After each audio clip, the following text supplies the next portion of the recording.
be a few minutes late. He's in traffic on the way back from this. Copy. Okay. We're going to start this closed session meeting for February 24th, 2025 at 4 p.m. And we don't have an invocation For open session, we will. for this, right? Okay. So then we'll move into the executive Roll call. conference room. Roll call, sorry. It's okay. Councilmember Miller, Present. Councilmember Woolsey, Present. Mayor Pro Tem Venable, Here. Mayor Thorpe. Here. Absent from closed session is Councilmember Bieber. Now we'll move to the conference room. Time is 4:01. Thank you.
Good evening, ladies and gentlemen. Call this regular scheduled city council meeting to order for February 24th at 6:03 hours. We are going to have the invocation performed by a friend of mine, Pastor Olin. And then following that, we will have the captain doing our pledge of allegiance. So if I could have you all stand, remain standing through to the pledge.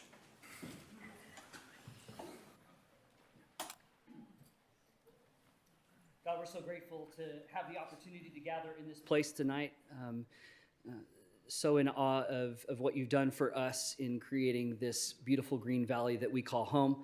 God, I pray that as these people have gathered tonight, that you'd help us to do the business of our city with passion. And God, that you would give us the wisdom and the discernment to know how to do things the right way, that we would serve our community well, and that we would honor your Son. I pray that you would give each one of these council members amazing wisdom and discernment to do their work. In the moments where there is contention, would you bring peace? In the moments where there's excitement, would you bring a sense of your nearness? Thank you for what you've done for us and what you're going to do tonight. And we pray all of these things in your Son, Jesus' name. Amen.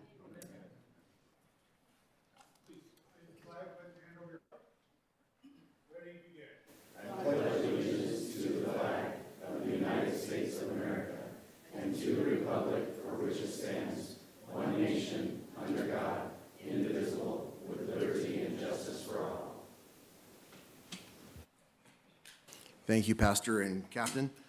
Madam Clerk, could you please call roll? Councilmember Bieber. Here. Councilmember Miller. Here. Councilmember Woolsey. Here. Mayor Pro Tem Venable. Here. Mayor Thorpe. Here. All present. All right, moving on. Do we have public comment? Mayor. I'm sorry.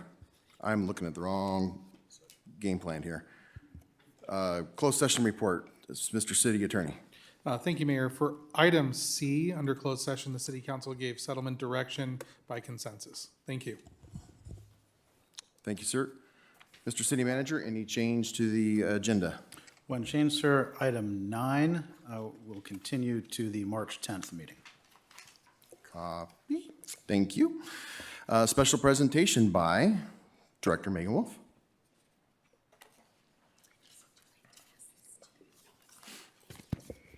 Good evening, Mayor and Council. I'd like to introduce Emma Hartgrove, the Community Services Marketing Coordinator.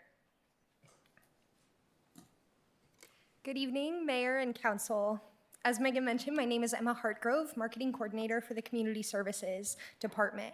I'm very excited to present tonight's awards for the 2024 You Capture Yucaipa Photo Contest winners.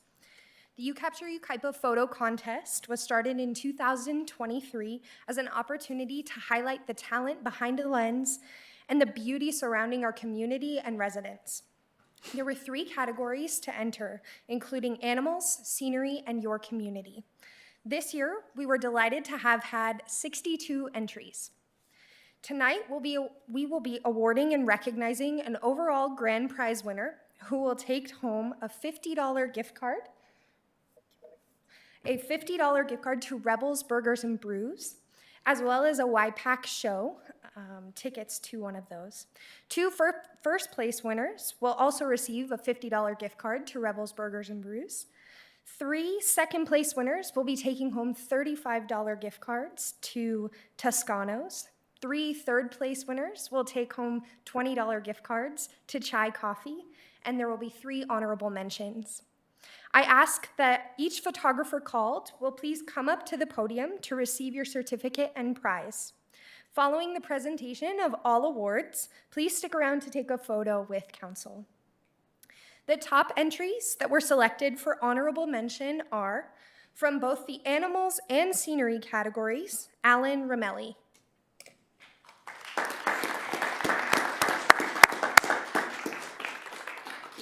I don't believe Alan is present tonight, so we will move on. From the Your Community category, Leslie Warren.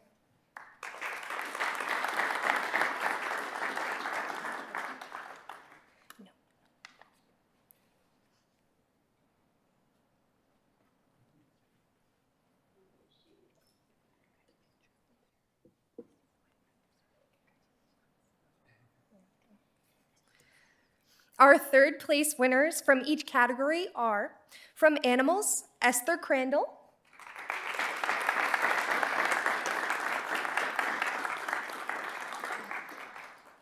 From Scenery, Philip Focus.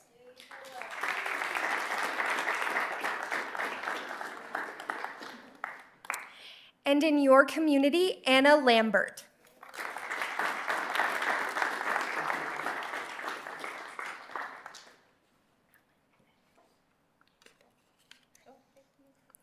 The second place winners from each category are as follows. From Animals, Audra Rain.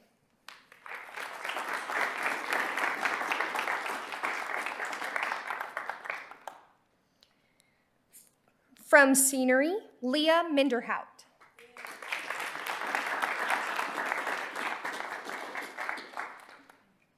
And from your community, Matthew Carroll.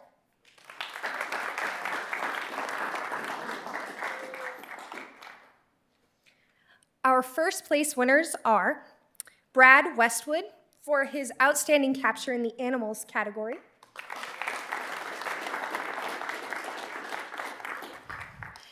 And Josh Endress for his Scenery capture.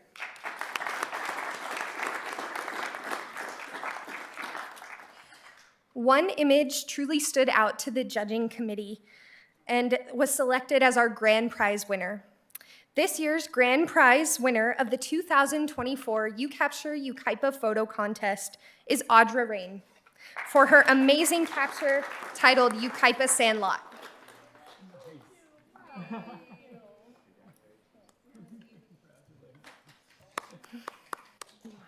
Congratulations again to all 2024 photo contest winners, and thank you for capturing our vibrant community. All winning photos that were recognized this evening will be displayed online at yucaipa.gov/photo contest beginning tomorrow evening, as well as the 2025 application will be available and open tomorrow. I encourage you all to submit the captures that make you proud of Yucaipa, including you all in the audience. At this time, I'd like to invite all recognized winners into here to take a photo with City Council.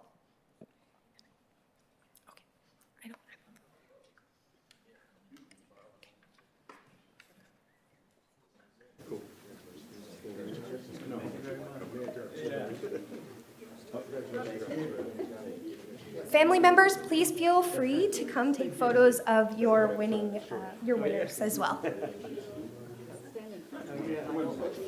we go. Find a window, right?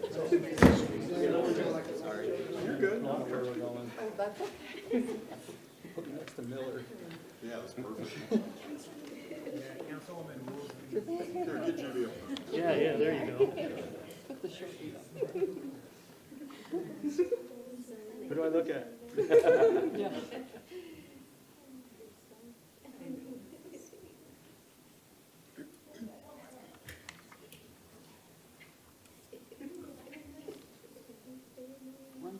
Get in there, Mom.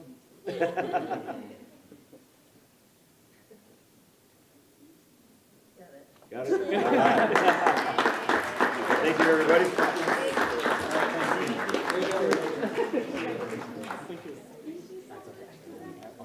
Thank you. Thank you, guys. Thank you very much.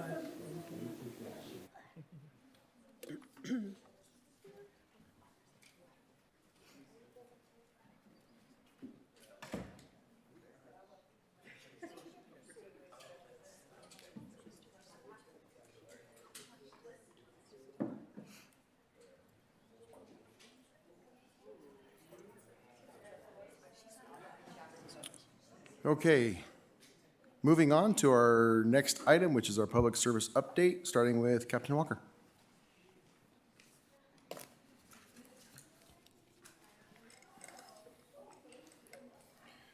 Good evening, Mayor and Council. This will be your January 2025 Police Department report for your monthly stats.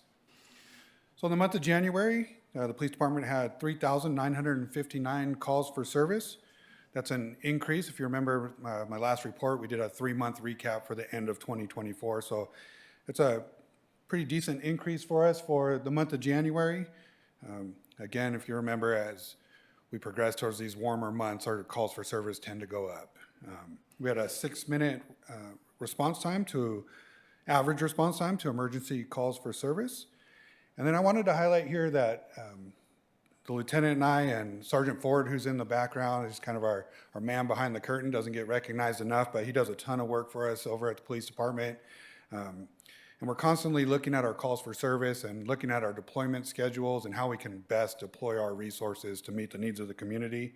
And looking at that, we really realized that our peak times for calls for service were Wednesday through Friday in our afternoon. So we redid our deployment schedules. We created some cover shifts to come in to kind of meet and address those needs in those afternoon times. So as you're out and about in the community and the residents are out there, if you see more cars during, that afternoon period, that's because we've redid our shift schedules to address those needs and hopefully drive down those response times to our calls for service.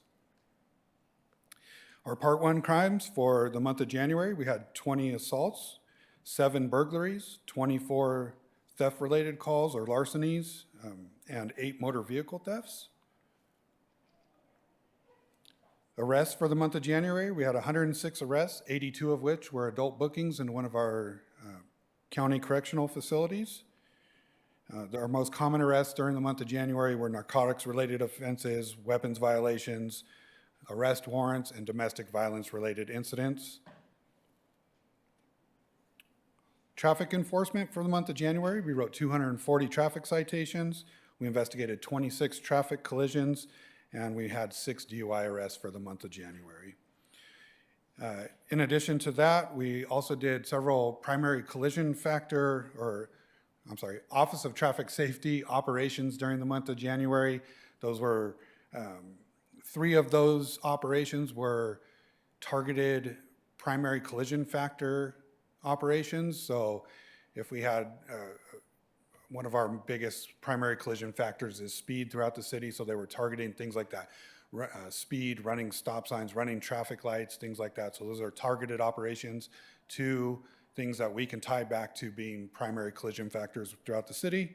And then we also had 2 DUI specific operations. Again, all 5 of those operations are funded through the Office of Traffic Safety. And then our traffic units also did 85 extra patrols throughout the city, focusing on specific problem areas. Those usually come by way of verbal reports to myself or lieutenant at community meetings or or complaints to the city about specific areas in the city that we're having traffic-related issues. So we try to really show that we're listening and we hear the problems throughout the city, and we're really making an effort. As you can see, 85 extra patrols, that's quite a bit, really targeting those specific areas throughout the city.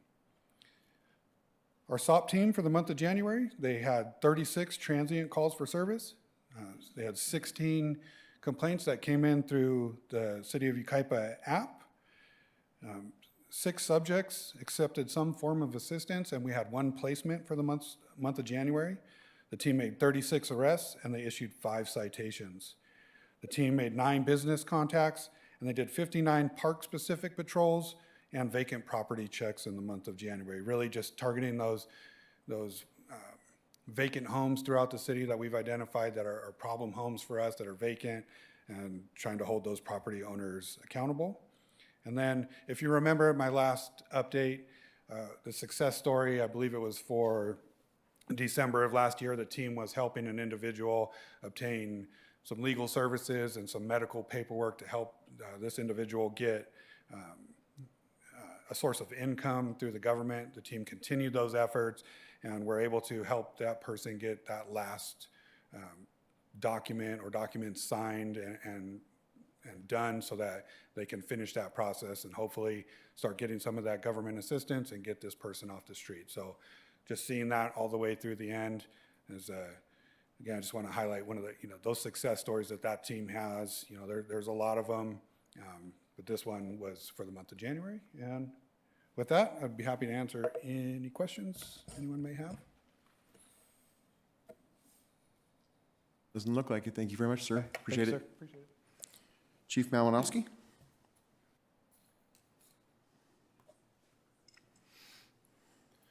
Good evening, Mayor and Council. So your report for January, again, another booming month for us. That's one of our busiest months of all time, if not busiest, so atypical for us, especially in the winter. Almost 1,000 calls for service, emergency calls for service in the month of January there. With three still being the busiest, but one's has upticked quite a bit, and they've been experiencing that trend, mostly due to the fact that threes will be on a call and they're getting sucked into their area as well, so they're getting pulled out of Station 1's area. 9% increase there, which is pretty sizable. Call types kind of remain the same, obviously mostly medical aid, but you see there's 300 other calls for service that aren't medical aid, so it's not just all medical calls.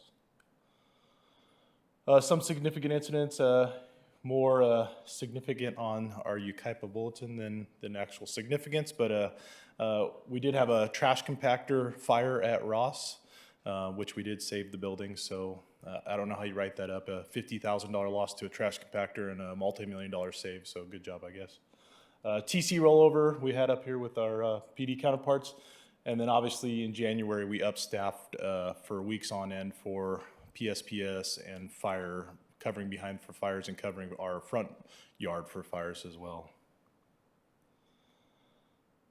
So for all of those who missed this in the paper, we did have a dog rescue, which is always good for us too. We do a lot of animal rescues, and it's like, well, it's an animal, but you know, like for myself, my dogs are my family just as much as my kid, maybe almost as much, I guess, if she's listening.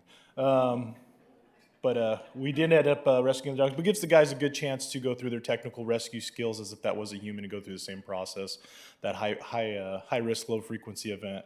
And then they did end up, the firefighter there adopted that dog right there, that little, I believe it's a German short-haired pointer. I don't know where the Yaps people are, but. Just training stuff. We're always training, so our folks get certified annually. We don't just go through the motions, so they have to be held to a standard. So we did our structural testing, and I actually test all of our company officer staff went through that. We had some folks come in and do some mental wellness and stress management workshop with our staff, and then we were going through the AED program and kind of discovered, because the library's a tweener, because it's us and the county, and we installed and trained the staff there on an AED as part of our citywide AED program. So that's in there now. We are in the process of a very extensive, and Corey and Landon and Therese and Todd have been a huge part of this. We have approximately a $900,000 hazard mitigation grant going through the hoops right now, and hopefully we'll be successful. I think we're putting in too much work for it not to be, and that would provide some post-fire recovery for the El Dorado area, as far as like hazard fuel reduction, hazard tree removal, some soil stabilization, and some treatment over on the Pendleton low water crossing. Confire, for the benefit of the public, that's still held up in court right now. So really nothing on that other than a legal battle, and we'll see what happens with that. And we were able to attend Councilman Miller's first district meeting and kind of give an update there. And that's all I have for you, unless you have any other questions. I don't know if we have, give me a second. Sorry, No worries. Chief. Oh, I'm sorry, and we also do have a Firewise community workshop this Wednesday. That's what I was at 6 just looking p.m. at. Yes. So we do have there's a mandate. Just a quick overview, and we'll be walking people through this. There's a mandate called Safer from Wildfires that the insurance commissioner, through regulation, you get an insurance discount regardless of who you're with, whatever broker, whatever insurance provider you have, or if it's Fair Plan, that you get a reduced rate, and it's all ties into how much of these mitigating measures you do. And one of the big ones is either become a risk reduction community, which we're in the process of that for the 2026 cycle. We didn't meet the parameters on the 2024 cycle, which was out of our control. It was state's control, and we didn't meet it in 2024, but we're obviously gearing up for 2026. At a smaller local scale, and we have two Firewise communities, a Firewise gets an automatic insurance reduction. And it's a fairly easy process that helps make a more attainable environment for the firefighters when we do get a wildland fire, helps lower intensities, spread, and you save money on your insurance. And right now, I think that's a pretty big topic, especially in light of LA. So, and we'll walk everybody through that process and show you how to do it, because Risk reduction community, I do. So I apply through the Board of Forestry. We do that for the whole community, which is absolutely going to happen for us. Firewise has to be citizen driven, so they have to initiate that, but we're going to give them a kick in the pants to help them walk down the path and make it easy for them. Very good, thank you. So for the benefit of the people that are not here but are listening online, that's going to be February 26th from 6 to 7:30 at the Yucaipa Community Center on Oak Glen Road, 34900 Oak Glen Road. Yes, sir. Thank you very much. Thank you. Appreciate it. Chief, real quick, sorry, sir. Good. Regarding the Firewise community, is every patch of Yucaipa eligible for that? Or are there areas that are not considered, like, for example, perhaps Avenue E and 3rd Street is Yes. pretty deep in the city. Is there still, are we still able to create a geographical area that is Firewise in that part of the city? Absolutely. So there's different like kind of levels you're saying, like the state deems like very high hazard severity fire zone or high hazard severity zone, and that does relate into some other stuff, like risk reduction community where we get that whole title because we have portions. This does not. So any area from 8 domiciles to 2,500 domiciles can achieve Firewise status. So Chapman Heights is one that's already in the work for the collective of Chapman Heights. So that's in the process. And then we have the Wildwood Firewise and we have Live Oak Firewise, and they can expand. So people that are interested don't have to go start the process over. They can seek to join those if those people are willing to take them on. Understood. Thank you, Chief. Welcome. Thank you. Thank you, sir. All right, moving on to code enforcement. For me? Or, sorry, Trevor. All good, sir. I was looking at him and not paying attention to you walking up here, so I apologize. Good evening, Mr. Mayor and Council. Here to give you January's code enforcement statistics. It's going to be a lot shorter than the last time I was up here. Last time it was a 3-month snapshot. This is just for January of this year. So in January of this year, there were 49 new code cases submitted, either through telephone calls, people walked in, or through the app. 19 of those cases were resolved by the end of the month. The top cases are going to be unpermitted construction, overgrown vegetation, storage violations, such as debris, inoperable vehicles, and trash. As far as inspection activity goes, there were 238 inspections conducted in January. 140 of those cases were closed out. $1,930 received in citation fees.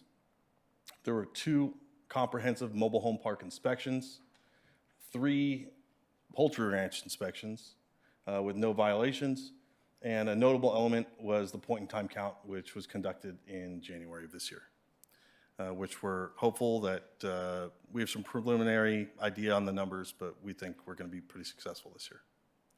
And that's the end of my report, unless you have any questions. Council have any questions? Thank you very much, sir. Thank you, sir. Okay, Madam Clerk, do we have any public comments? We do. We will start off with Dr. Hanson Wong, followed by Pam Stull, and then Mary Reuter. Just a reminder, you have 3 minutes. Good evening, council members. Hanson Wong from Yucaipa. After the last meeting and the discussion about the library, I thought, well, I guess I'm outdated. I need to go see how it's being used and so on. So I went to the library and spoke to people on it and so on. So the usage of the library, there are many libraries in this county, and we're one of the smaller cities, but our library usage is in the 6th to 7th number as far as usage is concerned, which is pretty good. And occasionally we're close enough that we might take over 5, which is Highland. But a lot of the first 5 cities are large cities with a large amount of families, and so they would use it a lot more. There are opportunities in the library. There's a company called Gardner Holt that would put free learning equipment at the library, and which they would get certifications for. And some of this learning would be in the way of vinyl production, anime, etching of wood and metal, and so on. So there are things that maybe some of our kids would be able to learn and possibly go into in the future. And again, this is free to us as long as we have the space and the place to put it. In addition, we have several options. I mean, obviously, you need to consider the funding and the place and so on. Our options are to go to the new place and whatever money we have to build it as it is, to stay at the old place, and then we have to renovate it and take care of asbestos and so on, and update the equipment. And the last one is to not do anything at all, which I think is a problem. The school area, the library area is a safe space. The homeschool kids can go there with their mentors and teachers. The tutors go there as well, rather than going to somebody's home, which I would not consider a safe space. And so I think this should be a priority for the city to consider, because the longer we wait, I think it would be a mistake, because if we're going to do it, it would cost us more, as you can see how it's increased in cost. So we need all the facts and to decide soon on it. And I'm giving you 15 seconds back. Thank you.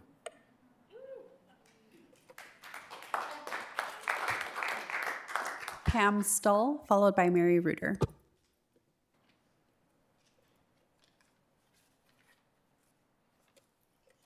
Hi, my name is Pam Stull, and I live at 34573 Conadria Avenue. I'm here to speak about my support for a new library, because as a teacher, I know that libraries are very critical. It's a critical need for the community, and it's a place where kids can go that don't have money for books, and they don't have books at home. I just think it's a real critical need for the community. That's it.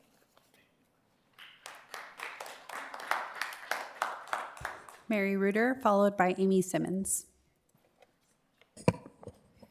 Well, hello, council people. I'm Mary Reuter. I live on the North Bench, but I'm here, of course, representing the Chamber of Commerce.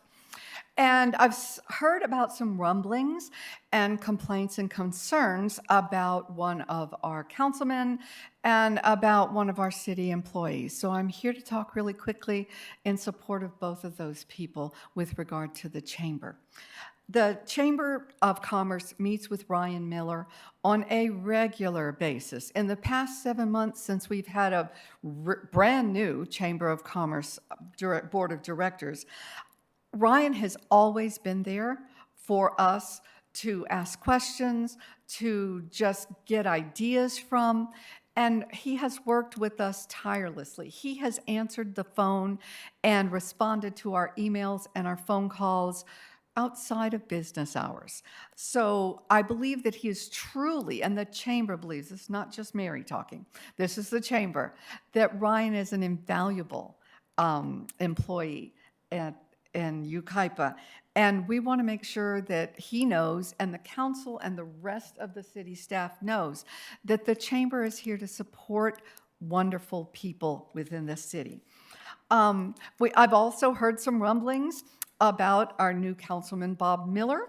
And I wanted to say that since Councilman Miller has been installed as a council person, he's had meetings. The chamber representatives have been at those meetings, have listened to what he had to say, and he has responded. When we have called him as chamber board of directors, he has responded very, very quickly. So we just want to say, yay, great job. We appreciate what y'all are doing, and we appreciate the fact that the city and the Chamber of Commerce is able to work together very cooperatively now. Thank you. Amy Simmons, followed by Rain Mendoza.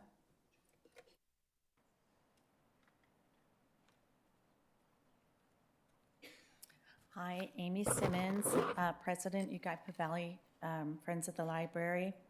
I'm just checking in one more time with you guys. This is a pivotal time right now for the project of a new library or potential new library. And in light of the fiscal picture painted by our city, I am concerned about the path the city is taking. Again, we need a modernized library facility. I want to ask you to please follow up with city staff concerning your direction to secure a library extension. I wanted to say, please exercise your right to interview the bidders to consider options as somebody came up and asked you to do. Please consider the human, educational, and fiscal benefits of an adequate library. And please consider the legacy and precedent turning away a $9 million grant will create. Thank you. Rain Mendoza, followed by Ro Randolph.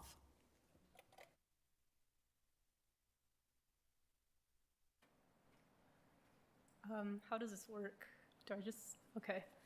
Hi, I would have liked to talk about the library, but I have something that's weighing on my mind more heavily. And I did write a letter last meeting, so you can just look about that. It was also on the library.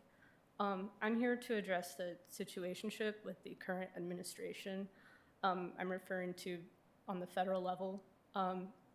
It's serious to me. It's not hyperbole to point out the similarities to the rise of the Nazi regime in 1930s Germany. It had taken 53 days for the Nazi Party to seize government control, and today is day 35. And already a slew of Project 2025 agenda items have had dangerous consequences on Americans. I'm concerned about our suffrage, our capacity to stay housed and fed, our healthcare, our job security, our freedom of speech, our access to education, and our coexistence in a diverse society. I'm worried for my old and young family members, my family, my colleagues, my neighbors, and myself. And this part is for you, Mayor John Thorpe, Mayor Pro Tem Chris Venable, council members Justin Beaver, Bob Miller, and Judy A. Woolsey, and City Manager Chris Mann. You are responsible for the legislative and executive functions of our city. Unfortunately, our House Representative, Jay Obernolte, is on board with the MACA company in pushing forward their party's vision. He's not doing his job, he's in it for his own personal gain. His actions and statements have shown this, that he doesn't care about his constituents. And that is deeply unsettling to me. The Nazis had weaponized local government by using legal decrees to suppress opposition and control societal functioning. It's reasonable to infer that Mr. Trump, Mr. Musk, and their loyalists will continue to act under the guise of legality and will continue to disenfranchise, revoke civil rights, invade personal privacy, diminish public services and public safety, eliminate jobs and job security, and decrease the affordability for the cost of living.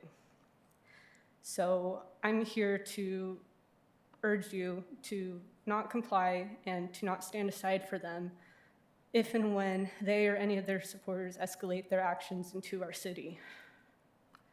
One thing that Yucaipa values is safety, and I'm grateful to our emergency and preventative services and the people that serve our community. Thank you for that.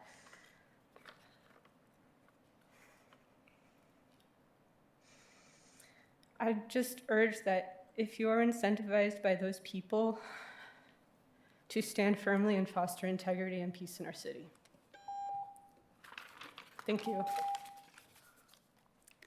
Ro Randolph.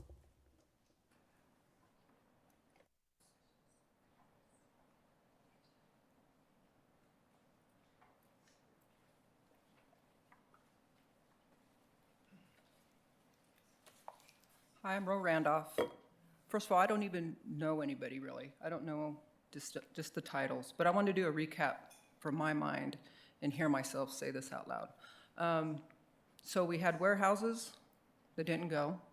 We had Measure S, was approved, and then now we're here a month later talking about pay increases, new contracts, and then you had a recall. And the recall where people put money in, they hired a lawyer and did all that process. And then the city council approved somebody that the District 1 people didn't want. And then because that person's, from my understanding, what you guys said was your friend, opposed to what District 1 people wanted. And then it came to We're going to do wage increase. We spent $80,000 on a company to come out and analyze all this information. And now there's a new contract coming up, and we have 48 projects on the books, like multi-million-dollar contracts for consultants, big projects. And then we did a $4 million acquisition of property. So there's a lot of spending from what I can see. And we have a deficit.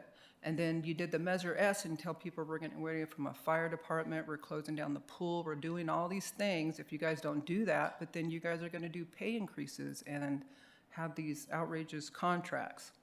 So I'm trying to just put everything in perspective of how we have gotten here since August. And then there was a planning commission I attended, and I watched the video of a gentleman telling everybody, look, you know, what I see is what we need to do, but I don't want you guys to really vote on what your residents of Yucaipa want. I'm thinking, why would you say that? Because it's our taxpayer money. It's on the federal level too. It's our taxpayer money. We're paying into this pot. You guys are chosen, all these districts, to spend our money accordingly, so you should listen to us. You might not like it. We might not like what you guys have to say, but that's respect. And we need to get more of that communication going. And then when the Planning Commission, I thought, why are we not picking one from every district to be on that board? Why are they being chosen by other people? You know, you should be able to choose Venable, Mr. Thorpe, Mr. Miller, Mr. Woolsey. Pick one person to represent the planning board. There's 5 zones. Why wouldn't you do that? That didn't happen. So I think the timeline that I go by, and I'm watching all this stuff going on, I'm like, we're spending too much, there's not much going on. And then what gets me the most at all of these meetings is you guys pray. And then you guys do nothing to help the taxpayers. I mean, that's why the federal government's where it's at today. So that's where I'm at. Just want to recap. We have 3 additional cards for item 11, so we'll listen to those comments when we get to that item. All right, thank you, ma'am. That moves us to the area where city council members, if you have any conflicts of interest, now is the time to declare those at this time. None? All right, moving forward to the consent agenda. Do we have any items that need to be pulled or discussed on the consent agenda? Move approval. Well, I do have one. I wanted to see if you guys had anything. I have number 3, dealing with the oak trees. I would like to have just a brief conversation on that. So if we could pull that one for conversation. Outside of that, so 1, 2, and 4 through 7 for approval. So moved. Second? Second. A first and a second by Mayor. Mayor, I'm going back in time there. Councilman Beaver, there we go. Councilman Woolsey, Woman Woolsey. Those in favor? Aye. Opposed? All right, item number 3.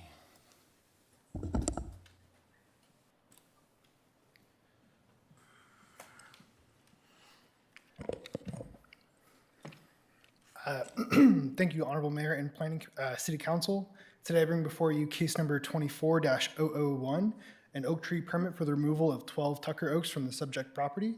The property owner proposes to grade a pad for their future single-family residence, which will require the removal of 12 Tucker oaks from their property at 13582 Oak Mountain Drive, as detailed in the attached oak tree report. These trees have been identified as structurally compromised with dead wood or other defects that do not classify them as healthy specimens. Because of these ratings, and pursuant to the adopted resolution number 96-03, these trees will be replaced at a 1-to-1 ratio with the minimum size of 15-gallon trees.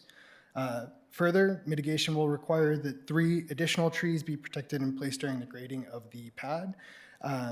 This permit is presented for council review as the city's policy requires an oak tree removal consisting of 4 or more trees be reviewed by the Planning Commission and then the City Council. With that, staff recommends that the City Council approve the Planning Commission's recommendation for the approval of the oak tree permit. I am happy to answer any questions that the City Council may have.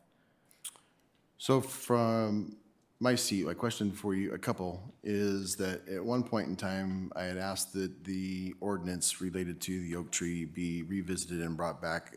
As I understand, that's still being worked on? Yeah, so there's a comprehensive development code agreement, development code amendment that is being processed through planning.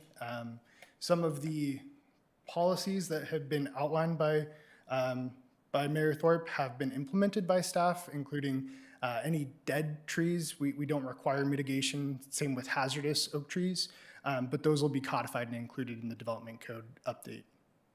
So with that, as it stands now, how does that work with the dead, structurally compromised trees that are on this particular property? So by structurally compromised, they're not dead or hazardous, they're just not in A condition, which is the healthiest specimen, largest specimen. They have not disease, but they're not thriving either. So that's how they get, I think the majority of them have a C or D rating, but none of them are failing. Okay, but if they were failing, then we wouldn't necessarily require that 1-to-1 ratio replacement. Is that correct? Am I understanding that correctly? So if they were dead or hazardous, we would not require it, but yeah. Okay. Because when I read this, and then thank you for clarifying, because my concern was that is if we have dead trees or hazardous condition there, improving that will be beneficial not only to that property owner, but the neighborhood and ultimately our city. So I want to make sure that we're keeping some common sense in there for the property owner, or it's an investment. Absolutely. But, when you're talking, 12, 15 trees, whatever it is here, that's pricey. Yeah, so it's about $150 per tree that they're replacing, so it is about $2,000 for the actual mitigation. Alternatively, they can replant them on their property, but typically we do see people pay into the mitigation bank that the city has. Okay. I just want to make sure that we were keeping in mind the hazard and the fire danger items, that if we can prevent from penalizing the neighbors or the owner of the property on those type of situations. Now, granted, we can prove that someone's creating that condition, that might be a different story, but I just want to make sure that we have some common sense in there. So that was the only thing I wanted some clarification on. Yeah, if I may add, so our contract city landscape architect and certified arborist, Steve Franklin, is the one that does a lot of these inspections. And he's also been given the direction to make sure that he's being fairly forgiving with the property owners to make sure that we're not creating a barrier to reducing hazard on properties. And so he's trying to make sure that, hey, if it's a really perfect tree that they're just indiscriminately destroying, then that's one thing. But certainly if it's this is necessary to allow the development of your property, or more importantly, to minimize the risk of, a wildfire occurring through that area, he's been given the direction to make sure that he's taking all that into consideration as he does the evaluation as well. Okay, thank you, because this is probably one of our most populated oak tree areas, and it also happens to be in our Firewise community area, which is working really closely with the fire department, trying to, address some of those concerns so that, they're in a better place if something bad happens down the road. So, all right, Yeah, thank there are you. definitely some Firewise policies that we're looking to implement with the development code update. I think that something about the DBH, or the diameter at the breast height, I think below there we were considering automatic approval for some of the trim backs and defensible space as well for existing homes, having expedited or reduced process, but definitely open to council recommendation on that. Do we happen to have a rough time frame as when that might come back for council review on that? Right now, we try and have it packaged within the overall kind of development code and keeping it holistic there. But if council wants to make that a priority, we can separate that and bring that separately on a expedited schedule as well. Thank you. Council have any other questions? All right, I move that we approve it. Do I have a second? I'll second it. First and a second. Those in favor? Aye. Aye. Any opposed? All right.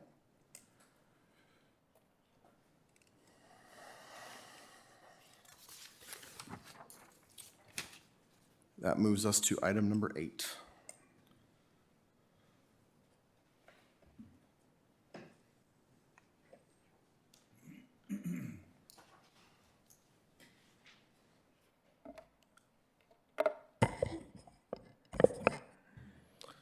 Good evening again, Mr. Mayor and Council.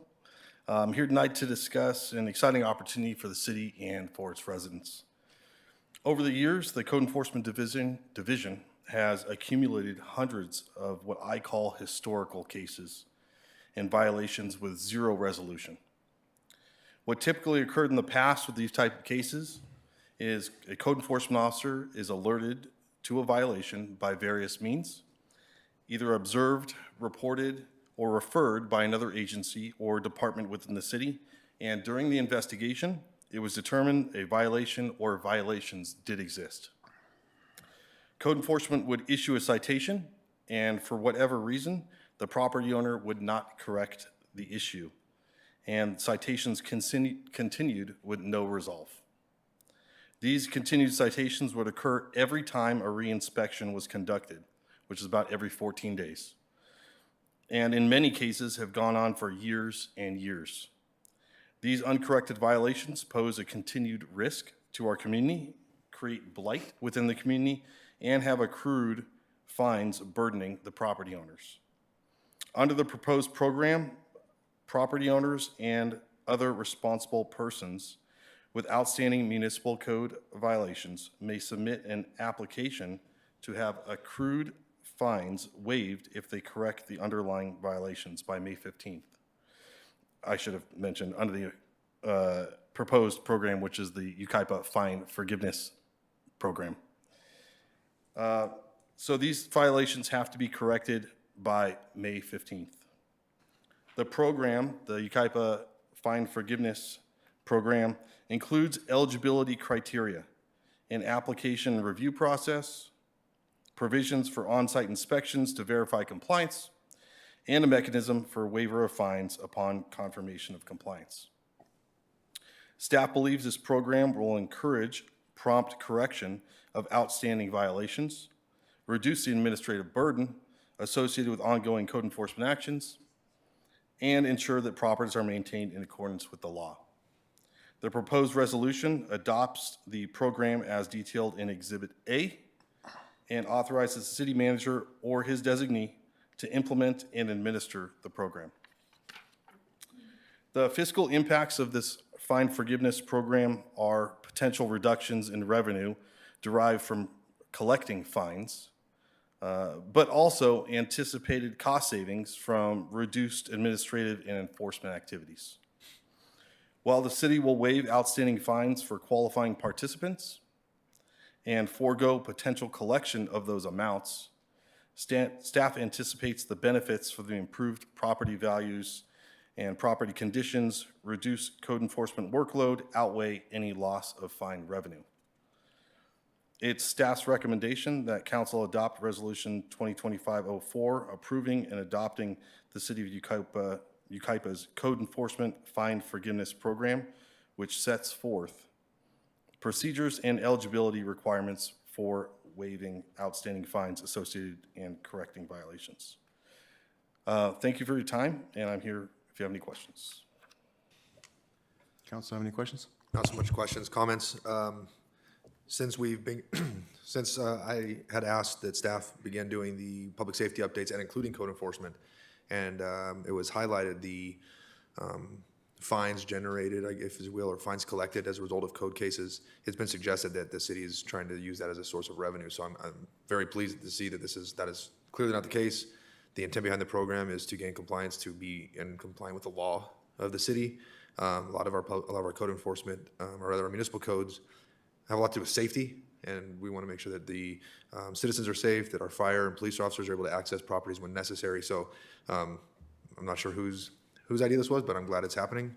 Certainly the city of Yucaipa is not looking to generate revenue off the backs of our citizens by way of fining them for code enforcement cases. So this is, I think it's a phenomenal opportunity for us to gain compliance so that people are in compliance with law, but not trying to collect money from our citizens. So again, I'm not sure whose idea it was, but great idea. Any other council members? Nope, I think you're doing a fabulous job. Thanks, sir. Appreciate it. No. Do I have a motion? I'll make a motion. Seconded. Got a first and a second. Those in favor? Aye. Aye. Any opposed? All right. Thank you, sir. Thank you, sir. Appreciate it. Moving on to number 10.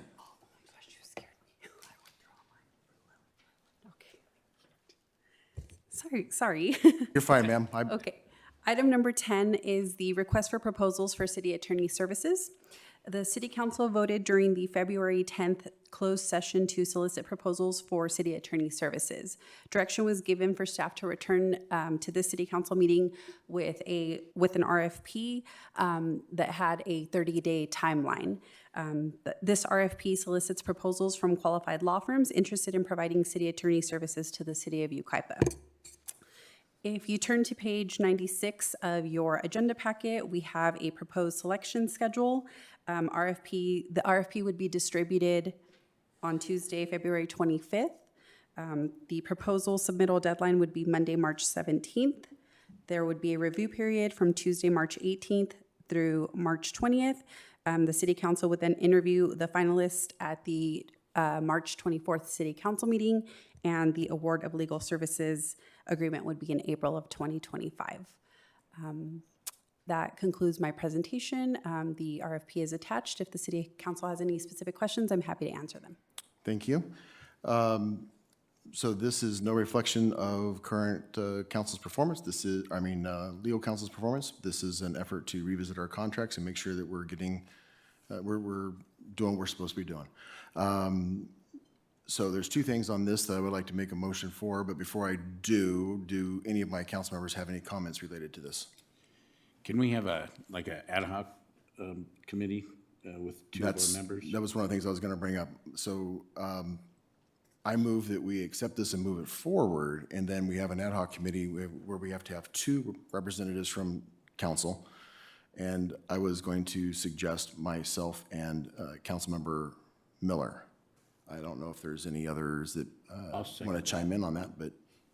I'll second that. First? Oh, I'm the first, you're the second. Any other comments? Okay.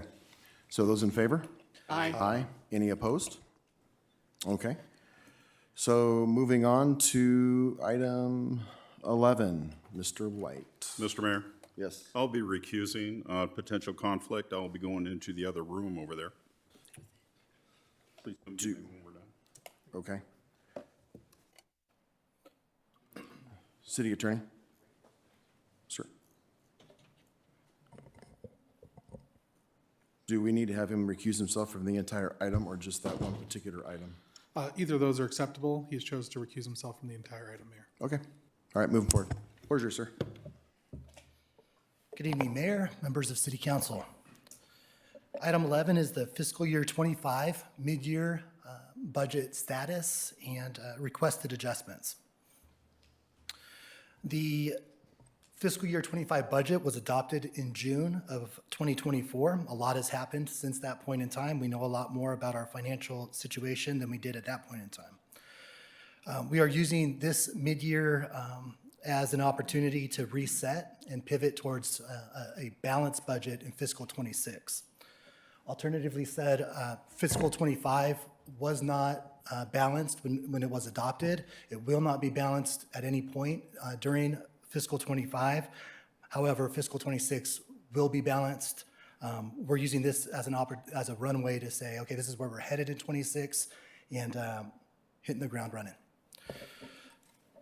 With that, this item includes an overview of where we are based on our budget status, as well as 5 recommendations. This item was presented in detail to the Finance Committee on February 20th, 2025. Out of that, the Finance Committee, of those 5 recommendations that you have tonight, 3 of them, the Finance Committee recommended approval for the full City Council tonight. Item 3, and those were items 2, 4, and 6, the revenue adjustments, the operating and capital adjustments, and the cost allocation plan. Those were, approval was recommended for those 3. Item 3, the staff level budget adjustments is a receive and file, so a recommendation was not requested. It's just a receive and file, informational for you.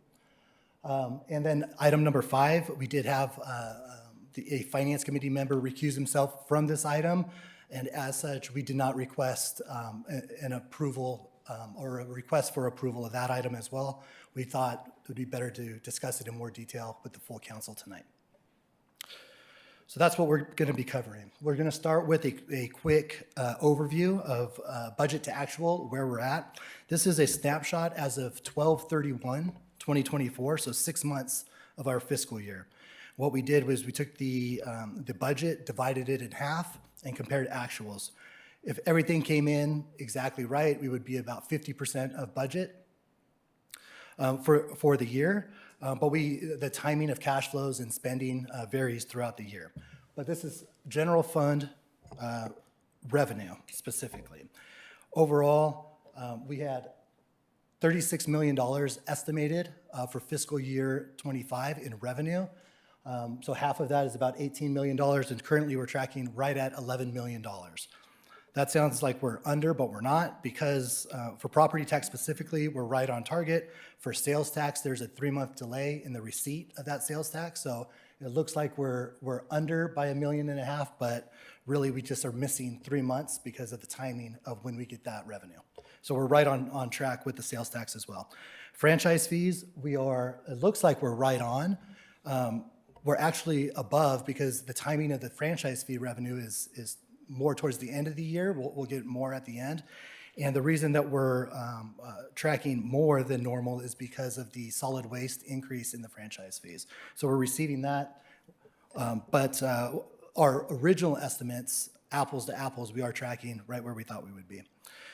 And then the other revenues, again, it looks like it's a little lower than we were expecting, but it's not. We got a $4 million motor vehicle in lieu payment in January that's not included in these numbers. So again, with the other revenues, which is charges for services, intergovernmental, licenses and permits, and some miscellaneous revenue, we're tracking right where we thought we would be as well. So the point with the revenues is they all look good.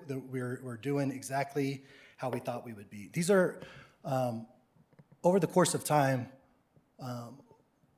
typically revenue projections are very conservative when we blow by our revenues by the end of the year. These are a little more aggressive, still conservative. We're going to hit our number, but we're not going to blow by them. We're going to land right where we thought we were going to be for the most part as far as revenues go. So good news or lack of news with the revenue. Moving over to the expenditure side, this is the general fund only expenditures separated by department. All of those departments, you can see they're all tracking and they're all tight. Those typically, if you were to look at those year over year over year, we would have these big gaps where we're significantly under budget. That's not how we put together the budget in fiscal 25. We were tight. We were trimming everything that we could. And this is an indication of that. Our estimates were good, but they are tighter than usual. We're going to be right there up against it with our expenditures for the fiscal year. And all the departments are closely watching their budgets to make sure that they do not exceed budget. We're not out of the woods. We're going to have a deficit, but our budgets are tight anyways. Going over outside of the general fund to the public safety fund, this is our revenue tracking. We're on target for everything on the revenue side of the public safety fund. There aren't a lot of revenues associated with public safety. The biggest one there is at the bottom, the transfers in. Transfers happen at the end of the year, which is why nothing has been recorded yet. But revenues tracking in the public safety fund as well, as expected. And finally, the public safety expenditure status. We are tracking here as well. It looks like we're way under budget for paramedic and fire. Those invoices come in quarterly. We have not received those invoices yet, so we haven't recorded the expenditures yet. We're anticipating that once we see them, they're going to be exactly how we estimated. We're going to be tracking costs with the public safety fund as expected. So no surprises with the revenues or expenditures in the general fund or the public safety fund. As a reminder, we adopted the fiscal year 25 budget with a $7.3 million deficit. So to the extent that we're tracking everything, it means that our estimates were good, but we were upside down $7.3 million. So we're still dealing with that, even though our estimates are coming in, or our actuals are coming in based on our estimates. All right, so getting into the detail, items 2 through 6 on this presentation. starting with the revenue adjustments. This is the good news, things that we didn't know when the budget was adopted. There are two that are highlighted in this staff report. One is for the successful Measure S campaign. The timing of that is going to start April 1st, is the effective date of Measure S.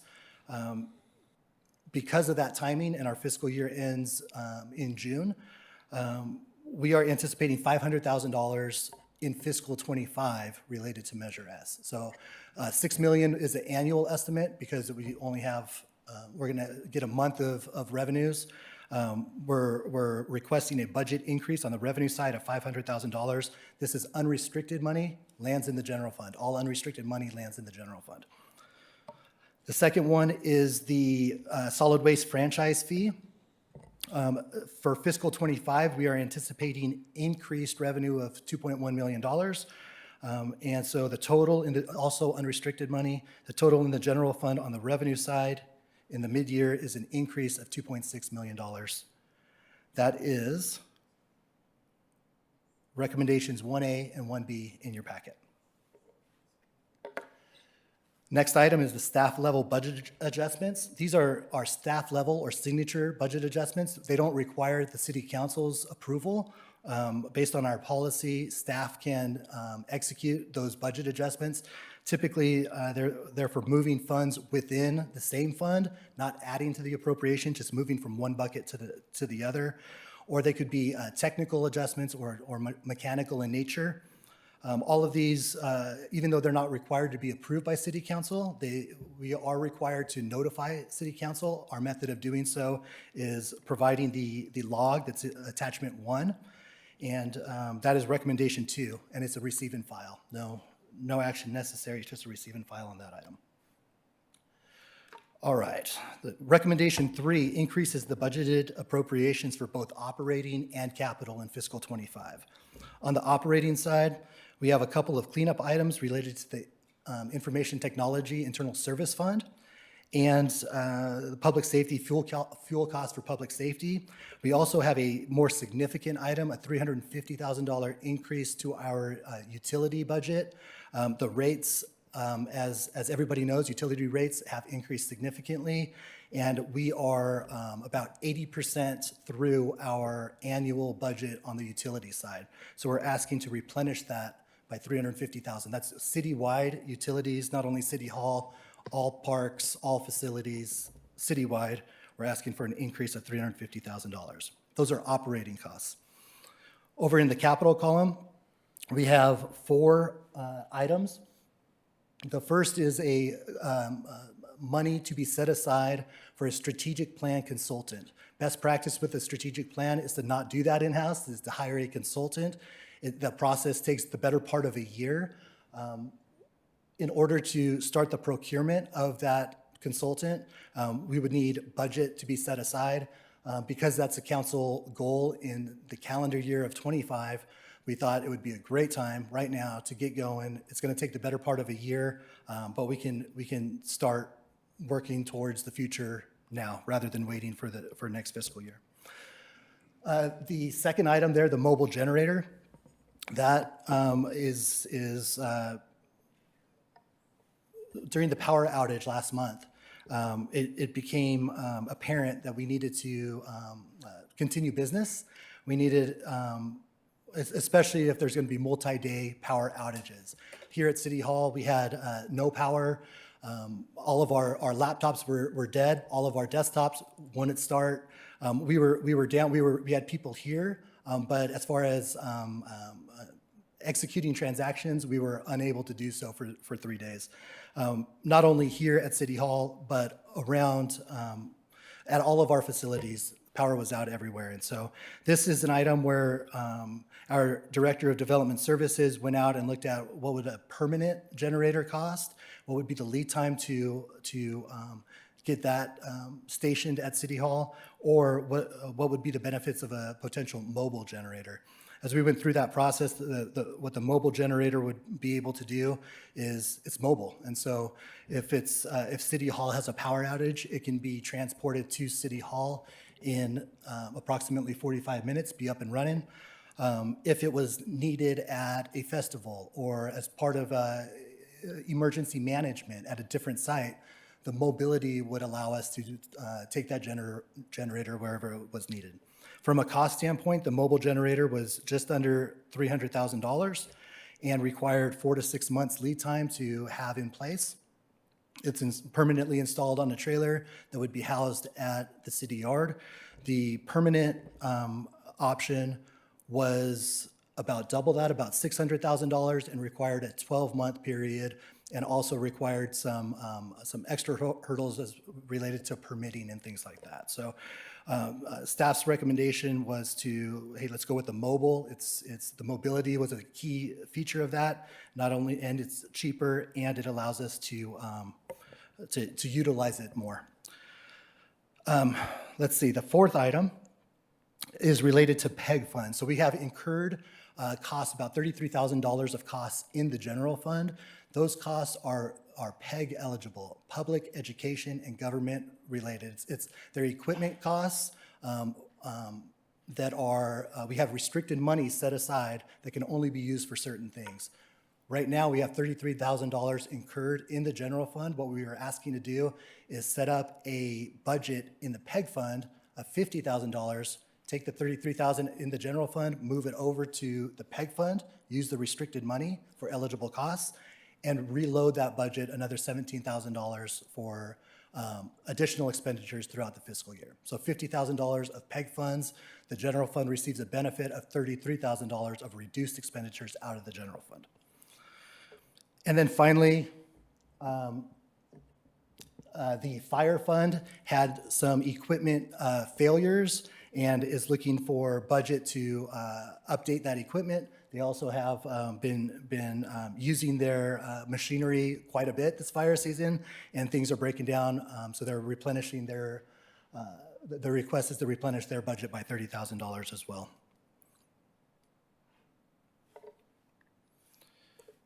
All right.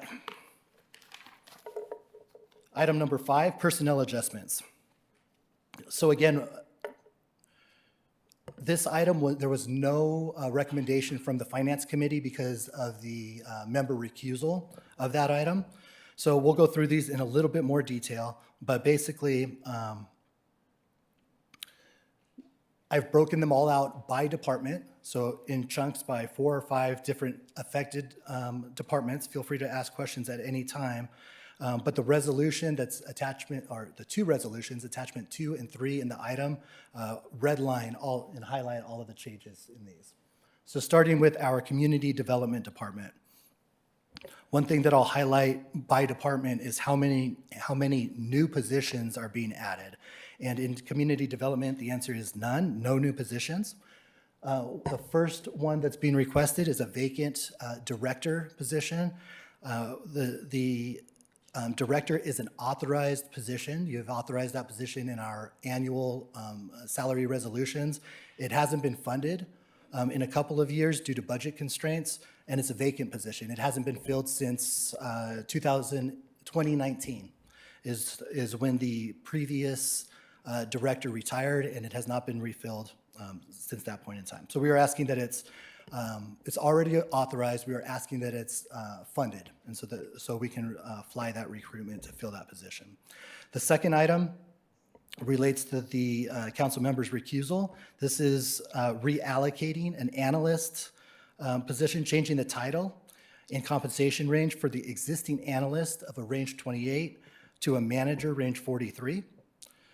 Again, that's in the Community Development Department, specifically with economic development on that one. And that's items 4A and 4B in your packet. All right, next department is Engineering and Public Works. We have 3 changes, adjustments related to Engineering and Public Works, 4D, 4E, and 4F. And this represents the Engineering Department's consolidation of a vacant position. We had a retirement at the end of last year with our Senior Development Technician, Senior Development Services Technician. And so when she retired, our director looked at the department to say, how can we retool this position and keep moving? And so as he looked through the process of saying, okay, this is how we were established, basically, once we have new software in place, we have a different way of conducting business, what would be the best way to move forward? As he looked at that, these are the changes. He's suggesting eliminating the Senior Development Services Tech position, replacing that with a specialist position at a range 14. The eliminated position was a range 25. The new position would be a range 14. And with that movement, adding to the duties of an existing employees and moving that person's, that existing position from a range 23 to a range 25, commensurate with the added duties of that position. With all of those changes, the impact for this fiscal year, for fiscal 25, is negative $6,000. There's a decrease in the cost of doing that. And then annualizing that impact is about negative $20,000 for that one. I should mention, before I move too far, in the community development department, the impact in fiscal 25 was $88,000, and the annualized impact of those requests were $290,000. All right, next department is the finance department. We have no new positions being requested in the finance department. This is 4C and 4G in your packet. What we're doing here is we have a vacant admin tech position. We are rearranging that admin tech from a 26 down to a 22 based on our recently completed class and comp.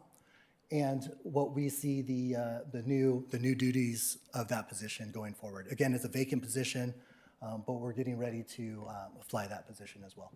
And then our systems analyst position is a vacant, unfunded position.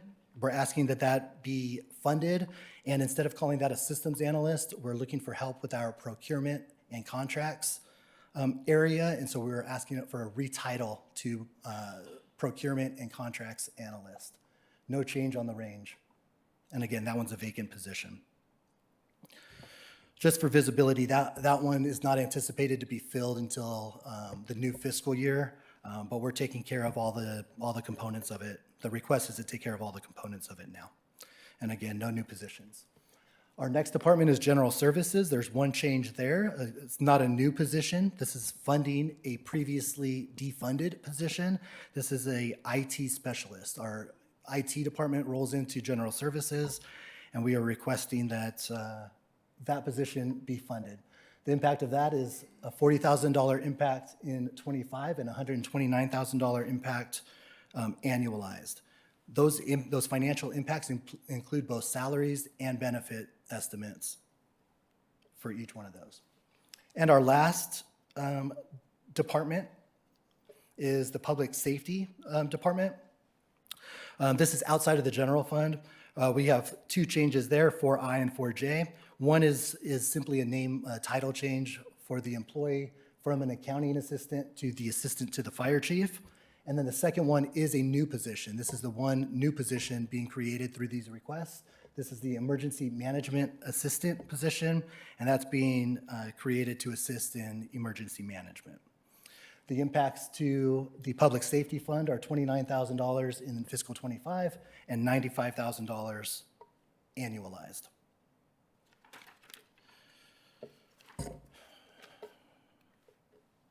And last but not least is our cost allocation plan. This is the last item that's included in midyear. And we use the cost allocation plan, or the CAP, to ensure that our rates and fees are supported. And so our fees that we charge are based on cost to deliver the service.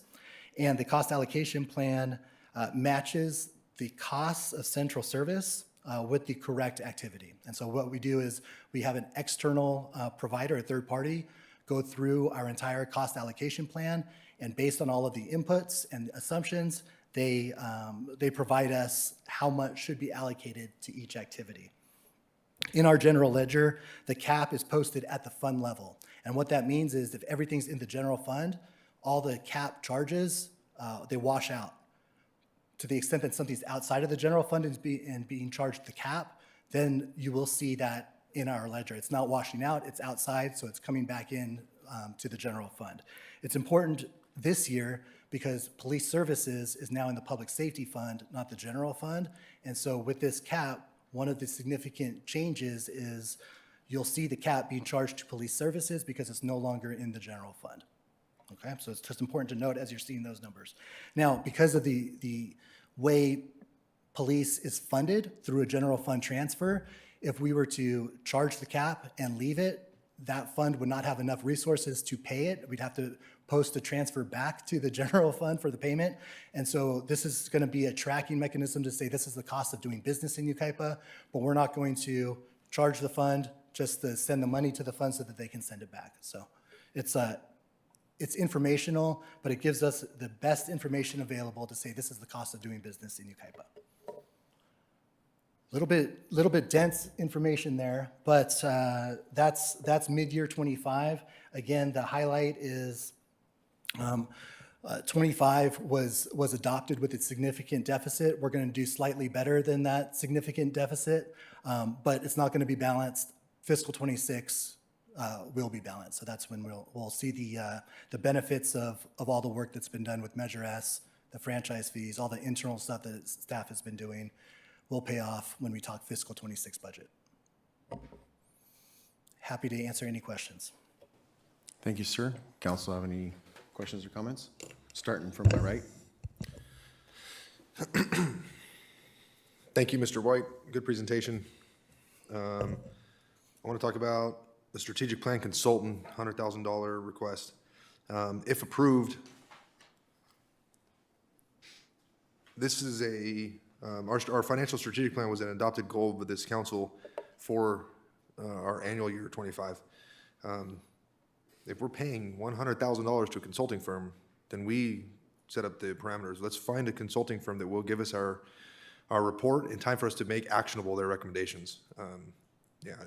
It takes more than a year. That's not, find somebody who will do it faster. $100,000, they'll do it faster.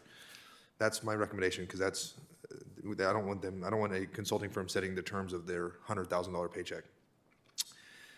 Mobile generator versus the permanent. Can you please let me know what the permanent option was? What was that permanent option? I'll turn it over to our director. So as Mr. White mentioned, we did look at two options. The permanent option involved installing a generator here near the City Hall building in a concrete wall enclosure with all the permits and connecting to the service panel at City Hall. As was mentioned, the estimate that I received for that option was in closer to the 590, let's call it $600,000 range. And it did include some hurdles, as was mentioned earlier, including the 12-month plus delivery time and construction time, and also the hurdles with the permitting. We already have one generator with the AQMD permit here on site. The police station and City Hall are on a single parcel. We would have to do some lot splits and some other thing to get through that hurdle. So for those reasons is why we're recommending the modular option. And one thing I'd like to point out is that, as Mr. White mentioned, it would be, in the event of a power outage, it could be deployed in 30 to 45 minutes. We saw that we did receive an email from Edison of a potential PSPS when we had the last outage, where they indicated that within the next 4 hours, we may get an outage. If we had a modular unit, we could deploy that here to City Hall, and there is hardware that could be connected to where it would turn on instantaneously. And by that I mean within 30 seconds after the outage. Sure. I've been made to understand that the generator at our sheriff station is more than capable of supplying power to our City Hall. Have we looked into the costs of trenching and providing power via that existing generator? We did. It would have enough power to supply, it would not be able to power the entire City Hall, but only certain portions of City Hall. And yes, the cost with the trenching and the modification of that permit was also a hurdle. Can you let me know the financial hurdle? What were we looking at as far as costs are concerned, or can you bring that back to us if you don't have it readily available? The reason I'm asking is $300,000 is an expenditure that if we, and while I'm look at it, public safety is critically important to us. A portion of our city hall is all that we need in order to run our government during a public safety power outage, or most cities, like the police station I work at, there's like 5 rooms in the police station that are under the emergency power, because you don't need the entire police station under emergency power, you need the critical stuff. So I'm just wondering if there's a more cost-effective option with running power from the existing generator we've already purchased years ago when we built the sheriff's station. It's just something I'd like to consider. If you have considered it, please let us know what that cost is and why that is not a viable option. We did look into that, but I believe that you're asking for some of the additional details that we don't have, then we'd have to look at, but we can certainly bring those back. Okay, just a concern, perhaps it's not a concern for my colleagues, just something I was thinking. The Public Safety Fund, Mr. White, you indicated the fire equipment replacement, due to it being used, I think it was $30,000 roughly. Yeah, $30,000. On that, I'm not sure if that is standalone equipment or if it's apparatus, but are we still funding an investment annually for the replacement of apparatus when it's necessary, or is that something we've abandoned? Yeah, so we have a accumulated reserve related to fire for this. This is not specifically for the reserve is not specifically for apparatus. It's just the remaining savings account that's going away every year. And so there is a significant amount, multi-million dollars, that is still in the reserve that's being used to backfill. And so that budget adjustment would impact that reserve. Yes. Okay. That reserve is for the purchase of new apparatus when the fire chief has indicated that primary apparatus has reached its functional use? That reserve, it's a broader restriction on that reserve. It's a restriction for fire protection services. Okay. Finally, can you give me a little bit more information on the procurement and contracts analyst in your department? What contract specifically will this position be analyzing? Or is it an overall city, just any contracts that our city has at the moment? Yeah, so the city does not currently have a dedicated procurement person. And so this person would be responsible for all contracts and procurements. And it would move us in the right step of centralizing the purchasing process. So it would be a citywide lift. It wouldn't be certain contracts specifically. It would be, we need to do a better job procuring in general, and all of the procurement and contracts go through the analyst. Nothing further. Councilman Venable? You know, the optics here just look terrible. You know, we get Measure S passed and we, go after, the trash per tech, and now we're spending a lot of money. Just, you said 100,000 on that? Which one? On this particular one right here, right? Yeah, so the capital side those are one-time capital. The operating side, it's important to remember the operating side, those are recurring costs, and typically they all increase. They don't go down, they don't go away. Everything on the operating side is going to be recurring, and it's difficult to continue balancing a budget with increased operating costs. Yeah. And the reclassification here, we have total impact on 88,000. You saved us 6,000 on the other one, engineer, public works, right? Yeah, it's another moment in time when I wish I was Fermin Preciado. He saved $6,000. If everyone was like Fermin, the world would be a better place. Yeah. But we got 41,000 on another one. We have 39,000. I mean, it's. Yeah. So what I will say is all of those are reflective of authorized positions. As we look at the budget, as we're going through it, we have council says these are the authorized positions. These are the positions that it's going to take to perform the functions of the city. However, in times where budgets are squeezed, we start looking at those and say, hey, don't fill that position, freeze that position, pull that out of the budget, don't even fund that position.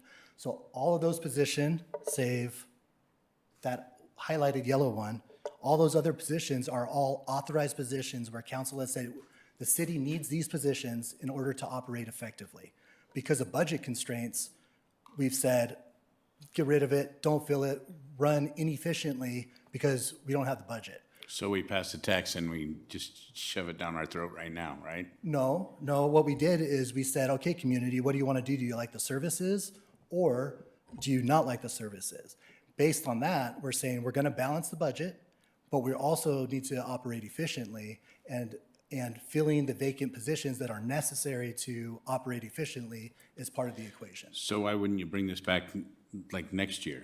And after you got done, figuring out what kind of money we're bringing in through the tax? Yeah, so we can project, and we have projected what those numbers are going to be, and so we know that. The reason that we're doing that now at mid-year is because we know where we want to be operating on July 1st, 2025, and in order to provide the services now, we know where we're going to be. We know we're not going to be in balance this year. We know we're going to be in balance next year. We want to get it started. We want to get it going, start operating efficiently, and hit the ground running going into the next fiscal year. Follow-up question. Go ahead.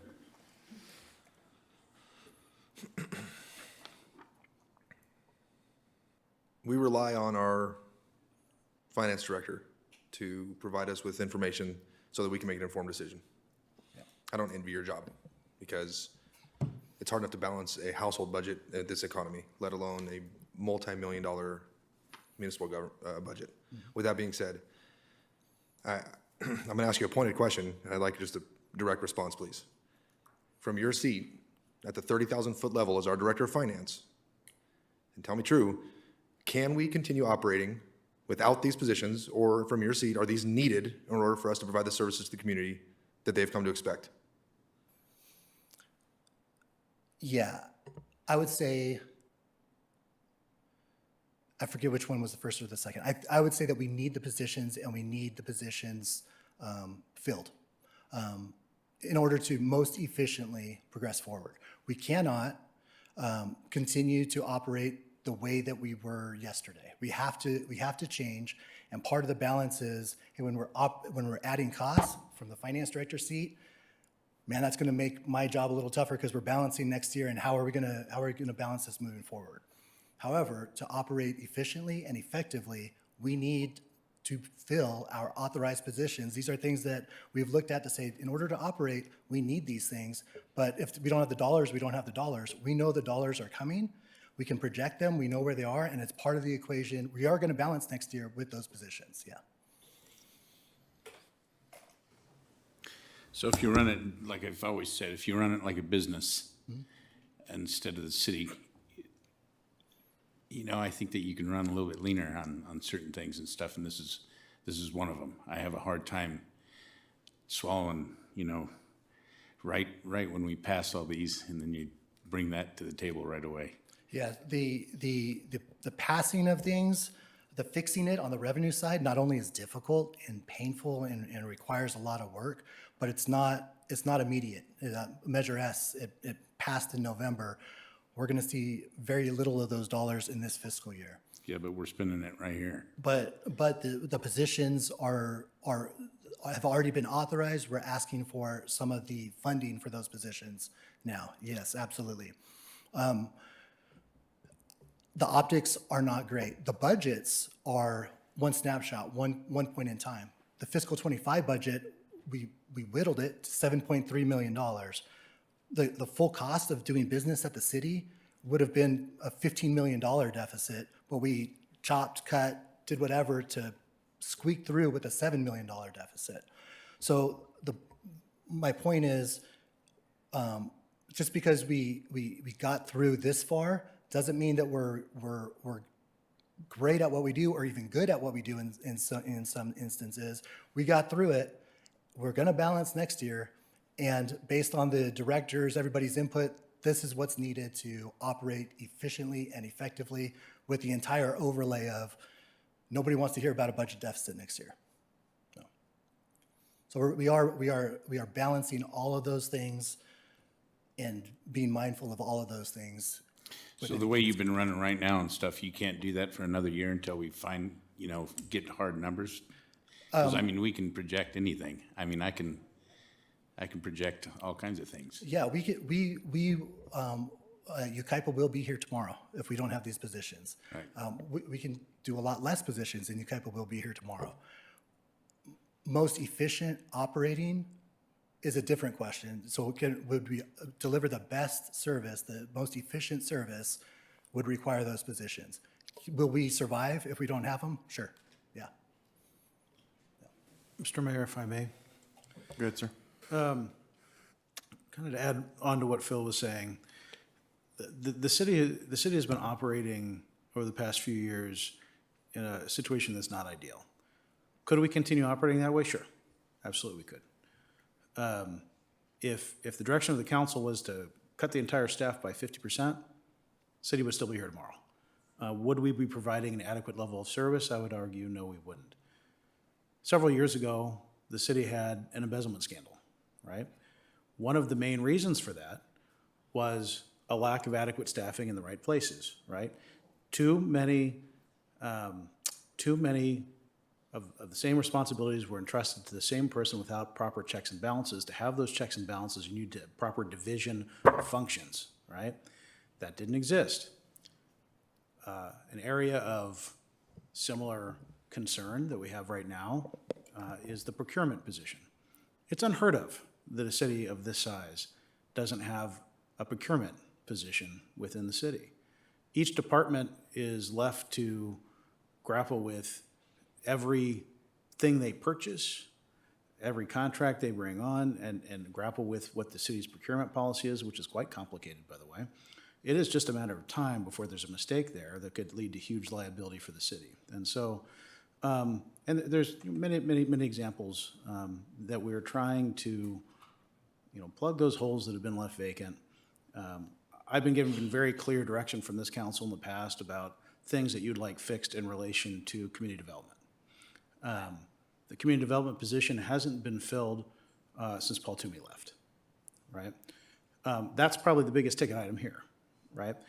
Can we do without that position? Yes, we can do without the position. We continue operating without that position. But it's been made clear to me by this council that in terms of community development functions, we are not operating the way you'd like us to, right? So you can go position by position and say, can we live without this? And in every instance, the answer is yes. But not operating the way a city should, not providing the level of services the way the city should. Now, as Mr. White pointed out, one of the directives, one of the goals set by the city council is to deliver to you a balanced budget next year. And we will do that. What you're seeing today is part of a bigger picture. As we bring the draft budget for next fiscal year, when we'll bring that draft to you in May, you'll see the other half of that picture that we simply cannot show right now because of the sensitive nature involved with some of the changes that are coming there. We have a plan to bring you a balanced budget. That budget will be balanced. So to answer your question, Mr. Mayor Pro Tem, yes, we could continue without these positions, but not providing the level of service that we should. And our recommendation is that wherever we can, we start providing the correct level of services, and we still have a long way to go. I mean, this city has been operating, when it comes to support services, the city has been incredibly leaner. I challenge anyone to find a city that has a smaller percentage of their budget in support services than this city. It's so lean that we put ourselves in jeopardy in many cases. So we are trying to very slowly put those pieces in place that cities need to have in place to function correctly. And yes, it's very expensive. Government is very expensive. It's expensive to provide these services. But that's the recommendation from your staff, that we move in this direction at this point.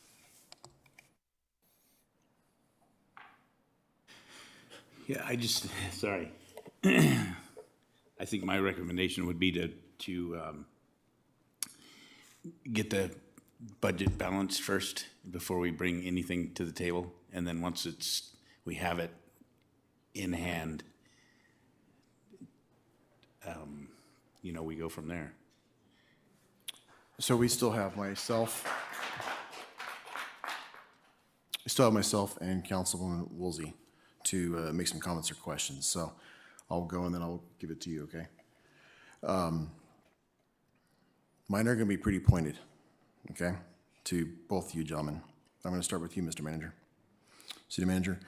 So you're giving us your word right now in an open forum that we are going to have a balanced budget next fiscal year, correct? What I'm saying, sir, is that this staff will present to you a budget that is balanced. It's up to the council to adopt a balanced budget.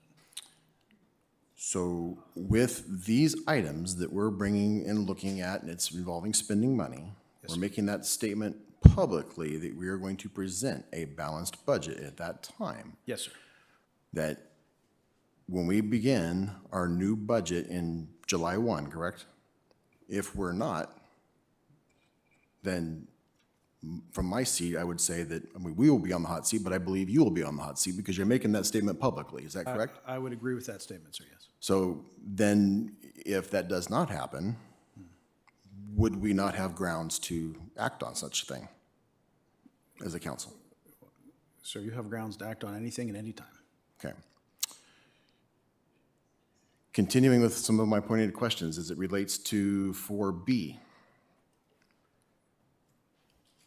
The individual that this affects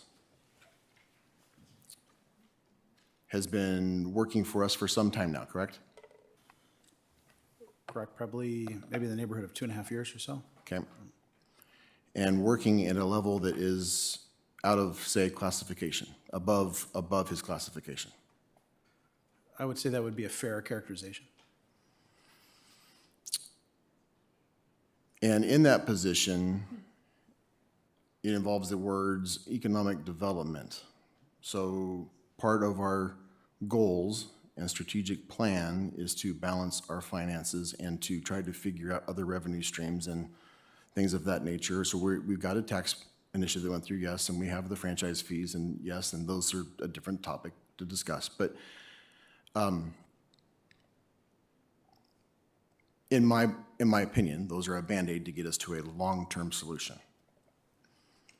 So a long-term solution needs someone that's looking at things economically so that we can generate some revenue streams that are carrying us beyond where we currently are so that we can address some of these things that public service or things in the city need to be addressed. If I'm not mistaken, this economic development position is an army of one, correct? Correct. There is a paid intern program that we have that falls under economic development and answers to this position. But other than that, in terms of full-time staff, yes, sir. In looking at this position, was this in the background the recent adopted or received classification and comp study? Was it looked at that to see if this particular position is in alignment with those reports? Or that report?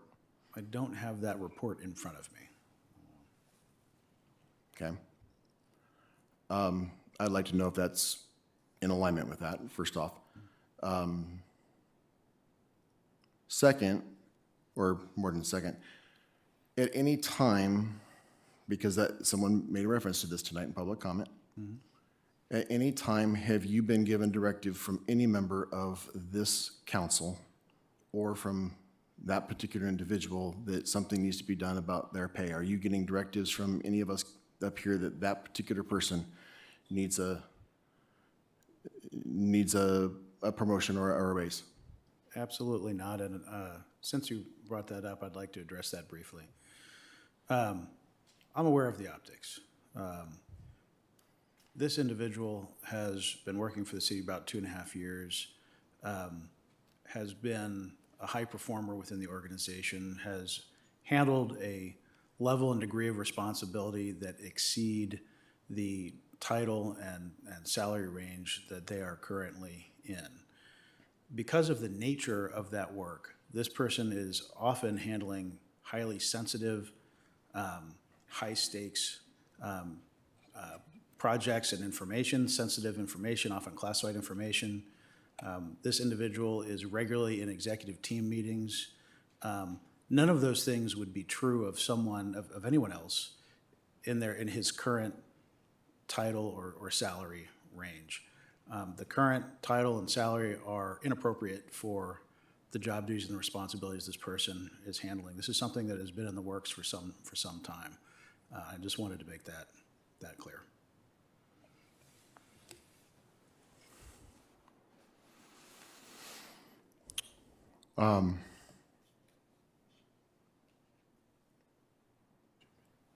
In reference to your comment about there are other things that we can't disclose at this time, the changes and things that we're looking at for the bigger picture down the road that may be coming before council. This particular item, was this being looked at and considered well before the appointment of our new council member? Yes, sir. Yeah, long before.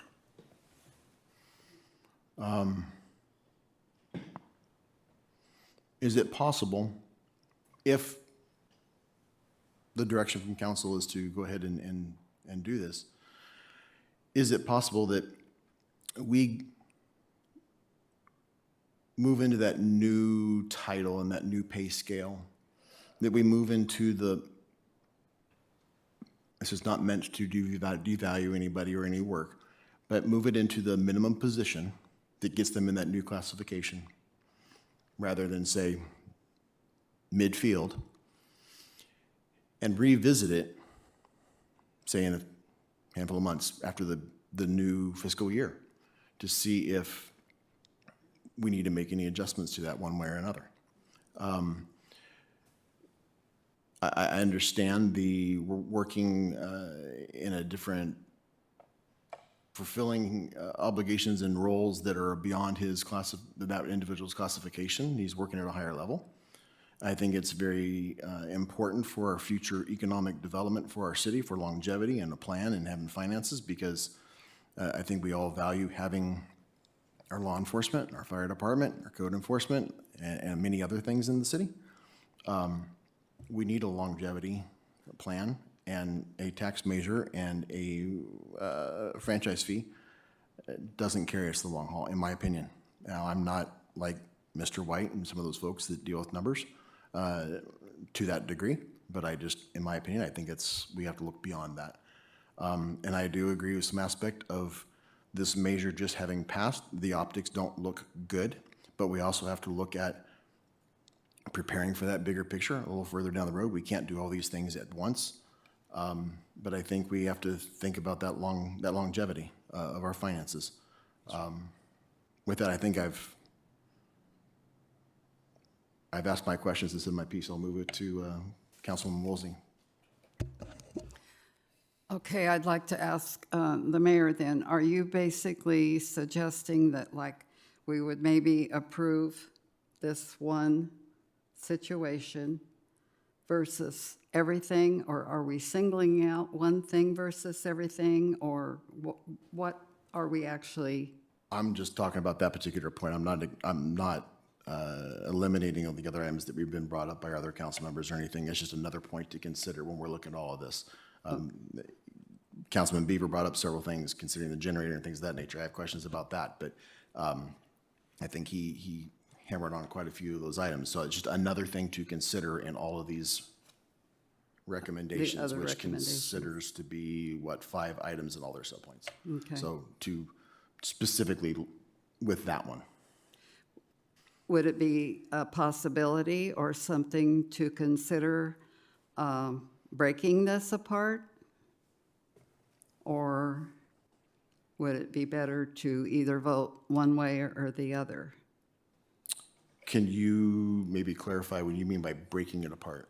Well, for instance, like the generator, it was shown that was needed. Of course, Councilman Beaver did ask about the hooking into the fire department or the police station. We asked for a number on that, which would need to be coming.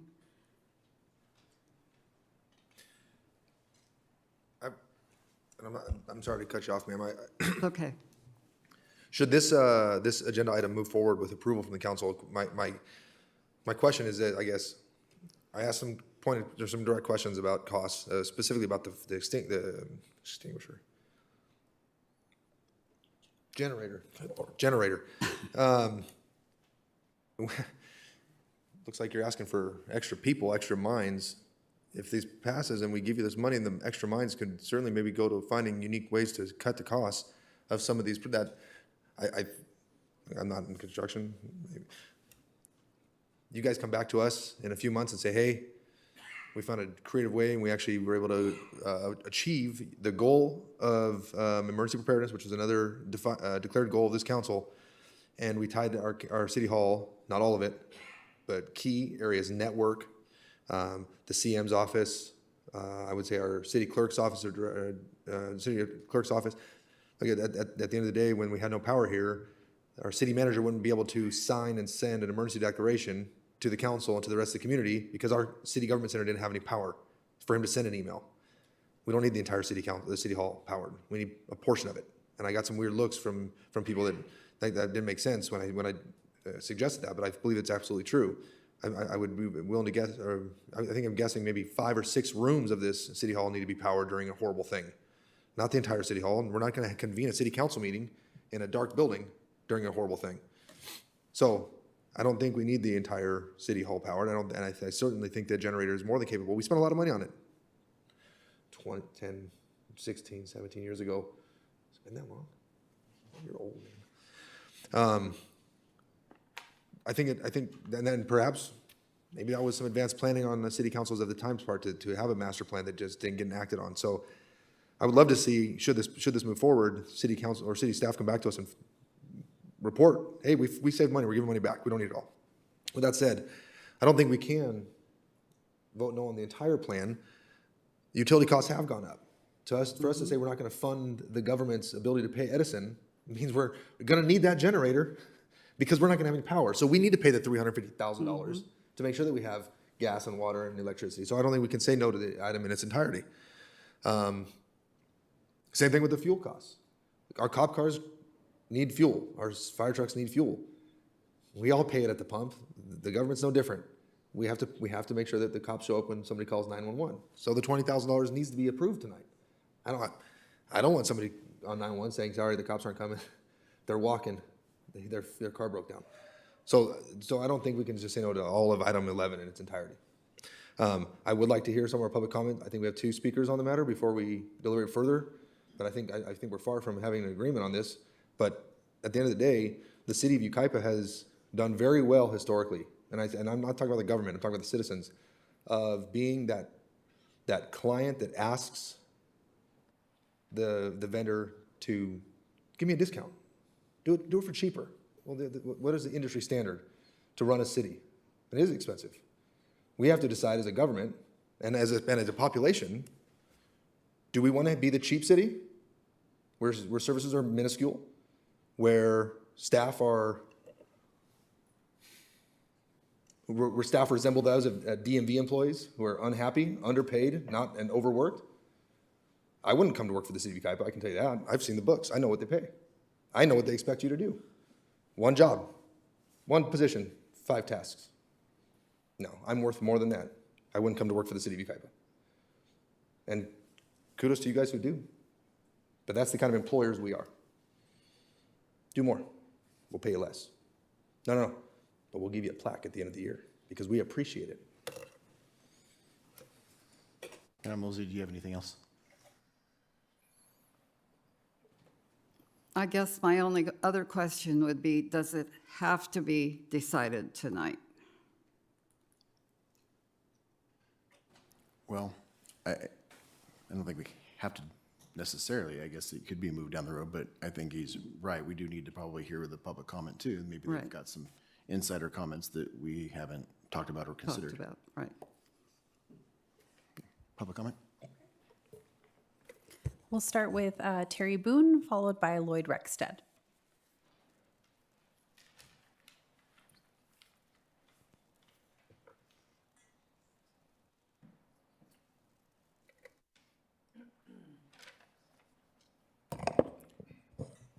Terry Boone, Yucaipa, California.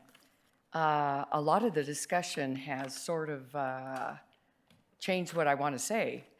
Thank you for the chutzpah that was demonstrated tonight, including with Mrs. Rowe.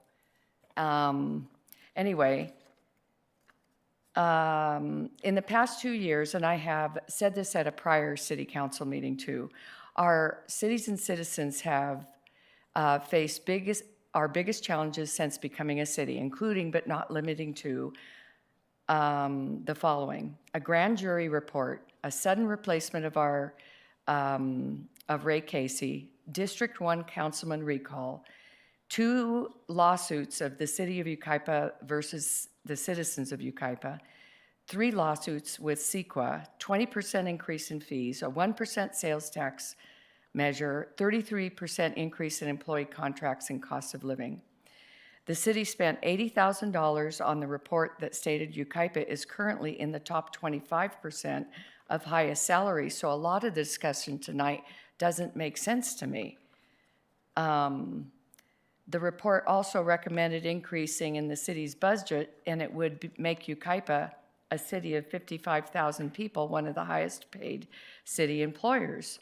The city report did not, or the report did not include Chris Mann's contract, and it should have, for $85,000, been more comprehensive and transparent. The proposed positions and salary advances do not make any sense. The practice of giving raises of up to 30% and changing job classifications to accommodate these raises is not a good business practice. You were correct. Running a city like a business is like running a business. No business could sustain these types of practices. So keep up the good work, guys. Thank you. Lloyd Rexted.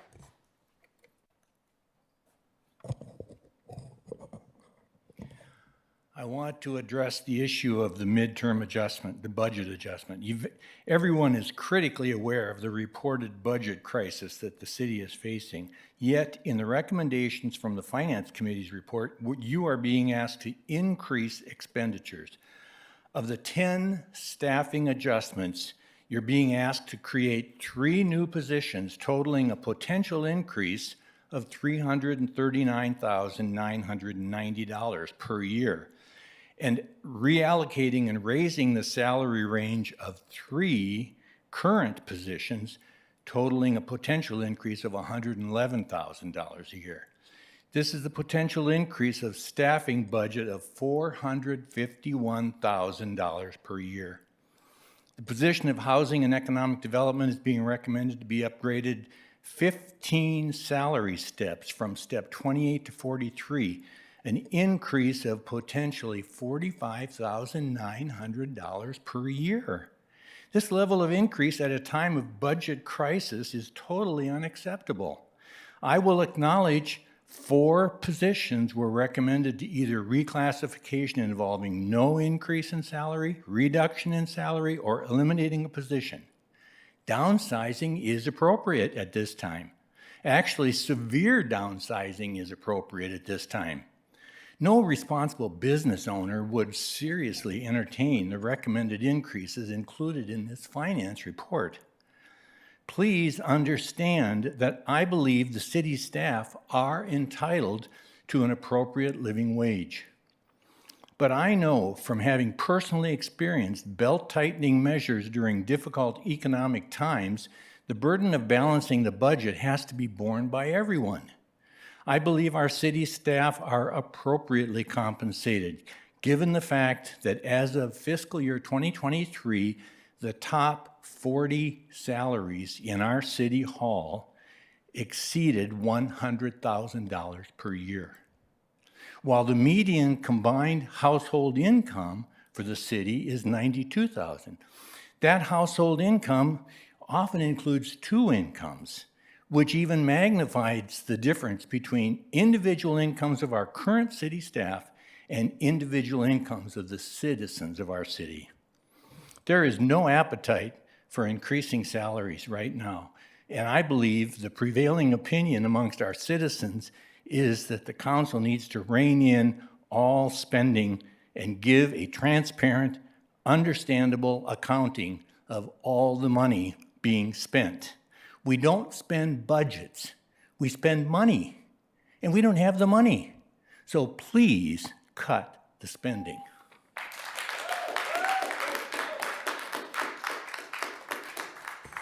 We have no more cards.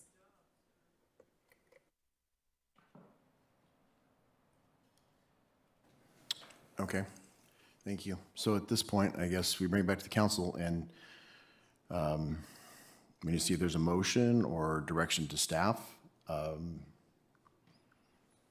with all things considered between public comment and our points that we've brought up. I did have one question while you think about your comments. When you talked about the generator earlier, does a generator that is mobile for the size that this building would need, does it require special equipment to move it?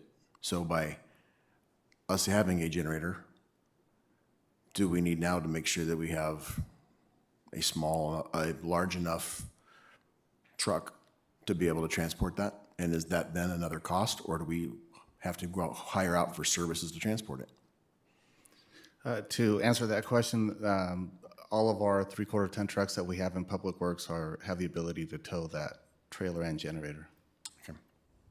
I thought as much, but I just didn't know the size that would possibly be needed for this facility. And if we're talking a generator that's the size of a semi-trailer, then that kind of changes things, but we probably wouldn't be talking $300,000 then.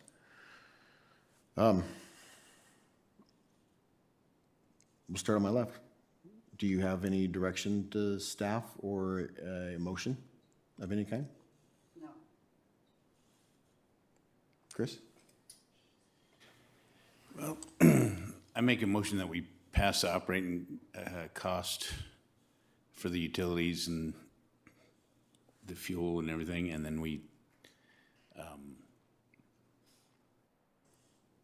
push everything else off until after we prove ourselves that we can get a balanced budget, and then bring that back to the table then.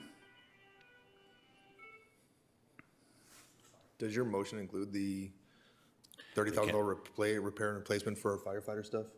Or is it just the operating? Do we want to? Yeah, we can put that equipment repair and replace. And the generator as well? No, the generator, I like your idea on the generator. I think that we get costs on. And then what about the strategic plan? Yeah, no on that one. What are your thoughts, Peter? I'll second his motion. And just for clarification, then the other items would be brought back at a later time. Do you have a time frame on those? I say we balance the budget and bring that back to the council, and then we bring back everything. But, Mr. Mayor, if I may, just one point of clarification. Under the capital column there, the third one down, PAG eligible costs, that item actually takes money, takes costs out of the general fund and uses restricted PEG funding. So that's actually a net positive for the general fund. I'd recommend that you go ahead and move that one as well. And just a point of clarification too, if this is the direction the council ends up going, we can certainly bring these suggested items back along with the budget for next fiscal year so that you can see the whole picture at that time. I will say that it would not be feasible if the strategic plan consultant, if we don't move on that at this point, we can certainly start that process with the new fiscal year, should it be approved at that point. But just keeping in mind that it was a council-adopted goal for this calendar year, if we wait until July to begin that process, we will not finish this calendar year. So I just want you to understand that's something to consider. Did your motion include the strategic plan? I'm sorry. No, it didn't. No. No, his did not. Did not. Mayor, I wanted to make sure that we had the motion correct. It's to approve item 11 with the exception of the strategic plan consultant and the mobile generator. Is that accurate? To approve? I think it's to approve item 11.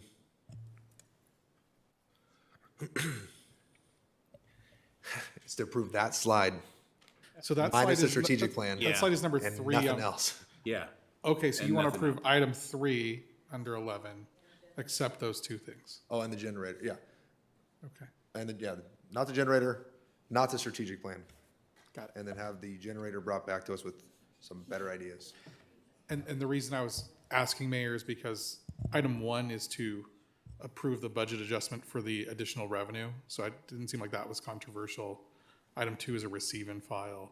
I didn't hear it. So it may be beneficial to maybe go one by one through those 5 items, if there's some confusion on the council about what each of them do. So item number 1 would be a revenue budget adjustment for the additional revenue. So if the council wanted to take these things one at a time, maybe you could get a motion to approve that. That's Okay. not expenditures. Let's that's do it just- one by one. Question first? Okay, Councilman Beaver, with the strategic plan, we did set that as one of our goals. I did like your suggestion about if we could get it done quicker. I think the concern shared is that the $100,000 price tag is too much, that we shouldn't be having that strategic plan just yet.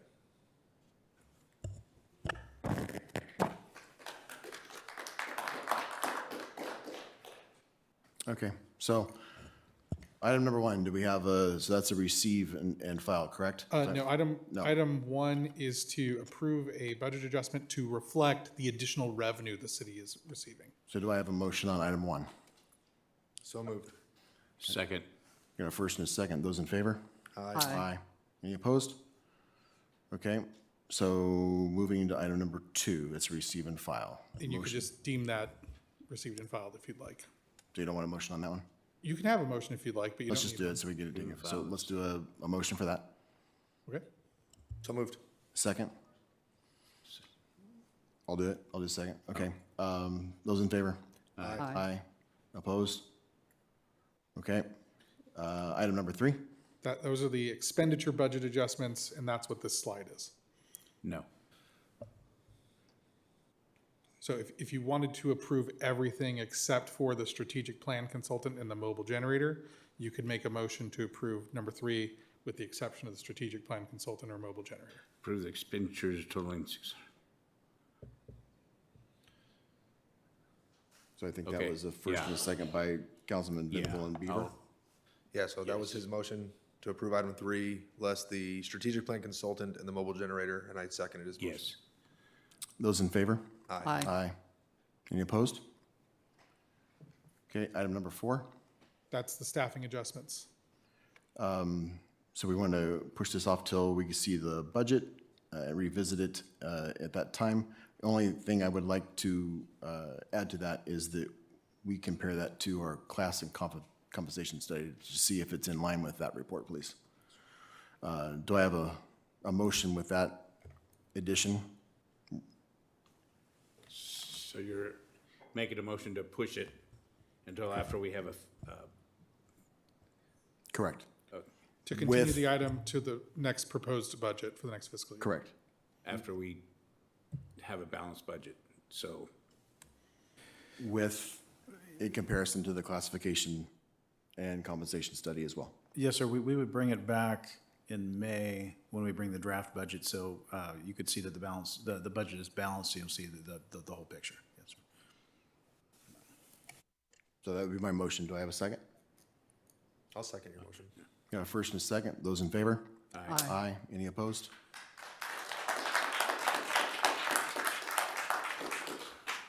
And then lastly, item 5. Do I have a motion on this? This is for the cost allocation plan.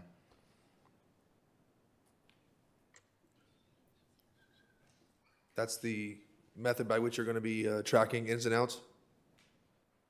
I'll move approval. I'll second. Got a first and a second. Those in favor? Aye. Aye. Any opposed? Okay. That completes item 11. Councilman Beaver, would you let Mr. Miller know we can come back?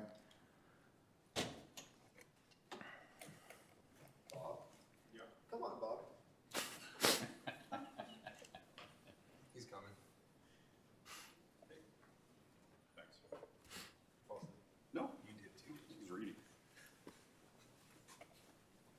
All right, so we're coming to council member reports. First off, I want to thank the Sheriff's Department for their involvement working this couple weekends ago with an event that took place here in the city. Thank you very much. I think it was handled very well.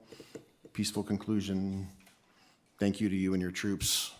And Sergeant Ford, good to see you. Thank you for being here tonight. Earlier, Captain Walker, I probably should have asked you this when you were doing your report. I don't know if you all have had any reports of these, I'm gonna call them e-motorcycles. They're kind of they're like a dirt bike, but they're not a bicycle. They're like a motorcycle dirt bike, but they're electric. I was driving down Date between the Boulevard and Oak Glen. Witnessed two individuals riding those motorcycles that I'm guessing they had to be going in excess of 40 plus miles an hour. They would leave the roadway, up on the sidewalk, back out in the roadway, and I just cringed looking at that, thinking one of our citizens with their little kiddos walking, getting clobbered, didn't see them, because you're not expecting a vehicle traveling on the sidewalk at 40 miles an hour. I would imagine that you all have probably had some sort of reports about that. I've heard a few things related to these e-motorcycles, kind of whether it's our horse trails, whether it's our equestrian trails, I guess is the proper way to say that. During Councilman Miller's town hall meeting, we had some folks talk about something very similar. And I know our guys are spread thin, and it's not necessarily the crime of the year, but I just wanted to bring light to it in case you, and I'm sure your troops have, but we can maybe address those a little bit. That's a straight vehicle code violation because it's a larger, it's specified in the vehicle code. It's not a bicycle. Yes, Mr. Mayor. We are aware of the issues. We're doing our best to address it. We have been working with city staff and internally at the Sheriff's Department to come up with a plan. You saw a social media post late last week, which was the beginning of a social media educational effort on our end to educate parents and the riders of these vehicles on the laws, where they can and can't ride them, and the issues associated with that. So we are making a direct effort to help educate and enforce the law when applicable. References, there has been some very dangerous situations with these, the e-bikes and quite frankly, just your regular classic dirt bikes as well in the city. So you will see a strong social media effort on us on the educational front as well as enforcement efforts. We've been kicking those off for a few weeks now since Councilmember Miller's town hall to address those. We've been successful in some of those efforts, and quite frankly, we've had several subjects run from us as well. So we want to make sure we're educating them, on the dangers of that and the repercussions that will come if you do run from us. So we are very aware. I want the community to know and the council to know that we are taking it seriously and addressing those concerns within the community. Thank you, sir. And I have seen those social media posts and whatnot. I appreciate it. And it was just another one of those things just to, get it out there because I know there are people concerned about it. And I had that moment when I saw them. I wish I wasn't in my POV and I was still on patrol in Yucaipa because I would have probably given chase and I know how that would have ended. They would have probably gone places you can't put a four-wheeled vehicle. And it could have created some other issues, but I cringed because I could just see someone coming out of a driveway for a ball or even a vehicle backing out of their driveway in some of those areas. You're not expecting a vehicle on the street traveling in excess of 40 miles an hour and it's going to go bad quick. Yeah, and I know it's not just on the roadways as well. I know Megan and her team have got a lot of complaints about these e-bikes on the baseball fields and our recreational fields for the kids and the damage that's causing. So the Sheriff's Department, code enforcement, Fermin and his team, we've all been putting our heads together, figuring out the best way that we can target this issue and still let kids be kids and let them know where they can and can't ride these things and keep everybody safe. Thank you, sir. I appreciate it. You're welcome. And again, thank your team for us. They're doing a great job. Councilman Woolsey, I'll start with you. No, nothing. No? Miller?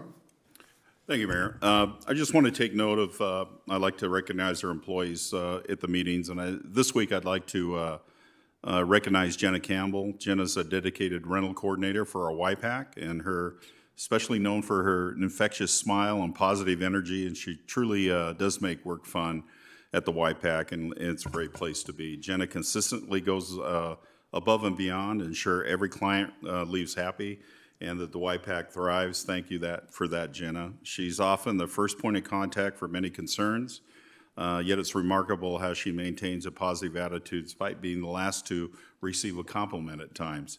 Her unwavering dedication to excellence shines through in everything she does. We're lucky to have her.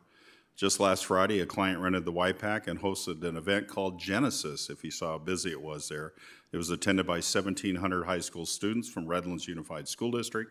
Jenna arrived at YPAC hours before anybody else was there, meticulously ensuring that the facility was set up perfectly for the dance. After a long day, while many had called it a night, Jenna chose to stay, work alongside her staff, cleaning up every piece of trash, every speck of glitter left behind, leaving at 2 a.m. Thank you, Jenna, for your dedication. She wanted to ensure that the facility was spotless for the next day's rental, a heartfelt celebration of life. Jenna's commitment, hard work, and infectious positivity are truly commendable, and we are grateful to have her as part of our team here in Yucaipa. Thank you, Jenna, for your outstanding contributions to YPAC, our community, and service to our team. Thank you, Jenna.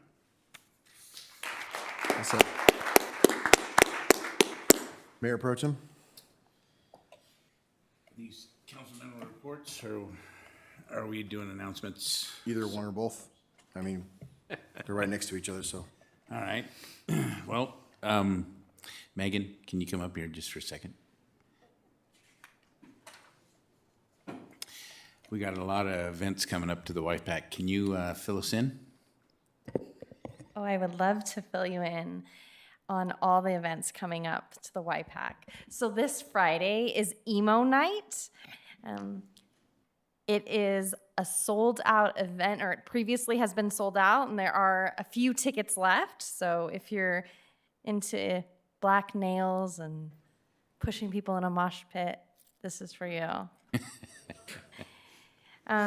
After that, if maybe you like things that make you, maybe that makes you smile. If you like Cinderella, that's what's coming up next at the theater on March 14th, 16th, 21st, 22nd, and 23rd. If you want to laugh, we have a comedy show on March 28th. Yeah, and the biggest thing of the season is Sarah Evans. It's really important that if you like Sarah Evans, you grab your tickets because there are only a few left. This show will indeed sell out, and our prediction is it'll sell out in the next 2 weeks. If you are starting to plan your child's graduation, maybe somebody's retirement, we do have dates available to rent the YPAC for those wonderful events, and we'd love for you to share those with us. So where does the public go to find out what shows are coming to the YPAC? Thank you for asking. Yucaipaperformingarts.org. Let's just confirm that because I tend to mess up. Yes, Yucaipaperformingarts.org. And you can see all of our shows, click the links, and I do want to highly encourage that you buy tickets from the links on that website because as we're becoming more popular, people are starting to scalp our tickets and they're selling them online. I heard there are Sarah Evans tickets available for $600. But let me tell you, if you go to our website, they're less than 100. So they're much cheaper. Please always go to our website to buy our tickets. And then we have a run coming up, right? Yes, we do. The Healthy Yucaipa Committee puts on 3 runs every year, and during the Easter season, they used to put on a bunny hop, but this year they are going to put on a run in collaboration with Crafton Hills College, and it's going to be called Run for the Hills. And I am blanking on the date right now, but maybe, okay, thank you, Sarah. April 26th. I clicked on that, but it said Sarah's wedding. So I was confused by the date. But April 26th is Run for the Hills. You can register for it now. Registration prices go up April 1st. And again, the run will take place at Crafton Hills College. And you should show up because you can watch Chief Malinowski and Beaver's kids kick their tails on the run. Hey, hold on a second now. I finished the run. I know, but who beat you? I don't want to talk about it. Anyways, thank you so much. Last thing, if I may, Oh, the yeah. Music and Arts Festival is May 2nd and 3rd. It's a free event open to the community or your friends that want to visit. It's a great time to do that. Perfect. Thank you. Councilman Beaver? So we're called the jewel or the gem of the Inland Empire. I think our most predominant jewel is a diamond. And that's because we have a pretty impressive alum of our high school athletics going off to the major leagues in Major League Baseball. So with all their diamonds in Yucaipa being somewhat less than glimmering and shiny, we're having a hard time cultivating the next generation of athlete. We hear it all the time, our little leaguers, fields are in disarray. The cost to put new lights at the Brian Glenn Sports Arena is gonna be like $750,000. It's a big expenditure. And we're talking about money, that's a big deal. Our varsity ball field lights are in disarray, need replacement or need to be there actually. I don't think they exist at all. And so Yucaipa has a proud baseball tradition that spans from grassroots Little League programs to the pinnacle of Major League Baseball. Last count was 17 Yucaipa High School alum over the years have made it to the Major League Baseball. And they go up to represent our hometown on the national stage. However, the local athletic infrastructure requires modern updates and maintenance to support the growth of aspiring athletes. By leveraging the achievements and networks of our local baseball heroes, the city can foster community pride, encourage youth participation, and secure investments that will yield life-term benefits. It's why I'm asking this council tonight to approve the formation of the Yucaipa Diamonds Dream Ad Hoc Committee. I believe it represents a proactive, community-driven approach to harness the legacy and achievements of Yucaipa's baseball stars. By engaging alumni who have journeyed from the local Little League to Major League Baseball Diamonds, the city of Yucaipa can secure critical sponsorships and funding to revitalize and modernize the athletic facilities of our city. This initiative will not only celebrate our past achievements, but also lay the foundation for a vibrant future in local sports and youth development. So I would request, if supported, an appointment of 2 council members to this ad hoc. Myself and Councilman Miller have already been working with city staff and school board members to make this diamond dream come true. In order to make it official, it was suggested this ad hoc be formed. So if appointed, I would request you, Mr. Mayor, to direct staff to bring this item back for ratification of the March 10th meeting for the official formation of the Yucaipa Diamonds Dreams Ad Hoc Committee. I'm in support of that, so I'll take that as a motion on your part, and I'll second it. Those in favor? Mr. Mayor, just a point of order. This is not an agendized item, so we can't take formal council action on it. However, the council's policy is that the mayor can appoint an ad hoc committee at any time. And then it must be ratified by the city council at the next available council meeting. So you could appoint the committee tonight, and then we could agendize it for ratification at the next meeting. So I move that we do that and do the committee tonight. So, and you're suggesting yourself and Councilman Miller? If you please. I agree with that. I'm good with that. So, next meeting? All right. Thank you, sir. Thank you. Excellent idea. So, Mr. Mayor, just to clarify, so you have appointed that ad hoc committee, and then we'll bring it back for ratification at the next meeting? Correct. Okay, Sorry. thank you, sir. That brings it to you. Any announcements from the city manager's seat? No, sir, thank you. Okay. That brings us to the conclusion of our meeting. Our next city council meeting is March 10th, 2024. It is currently 8:21. We stand adjourned.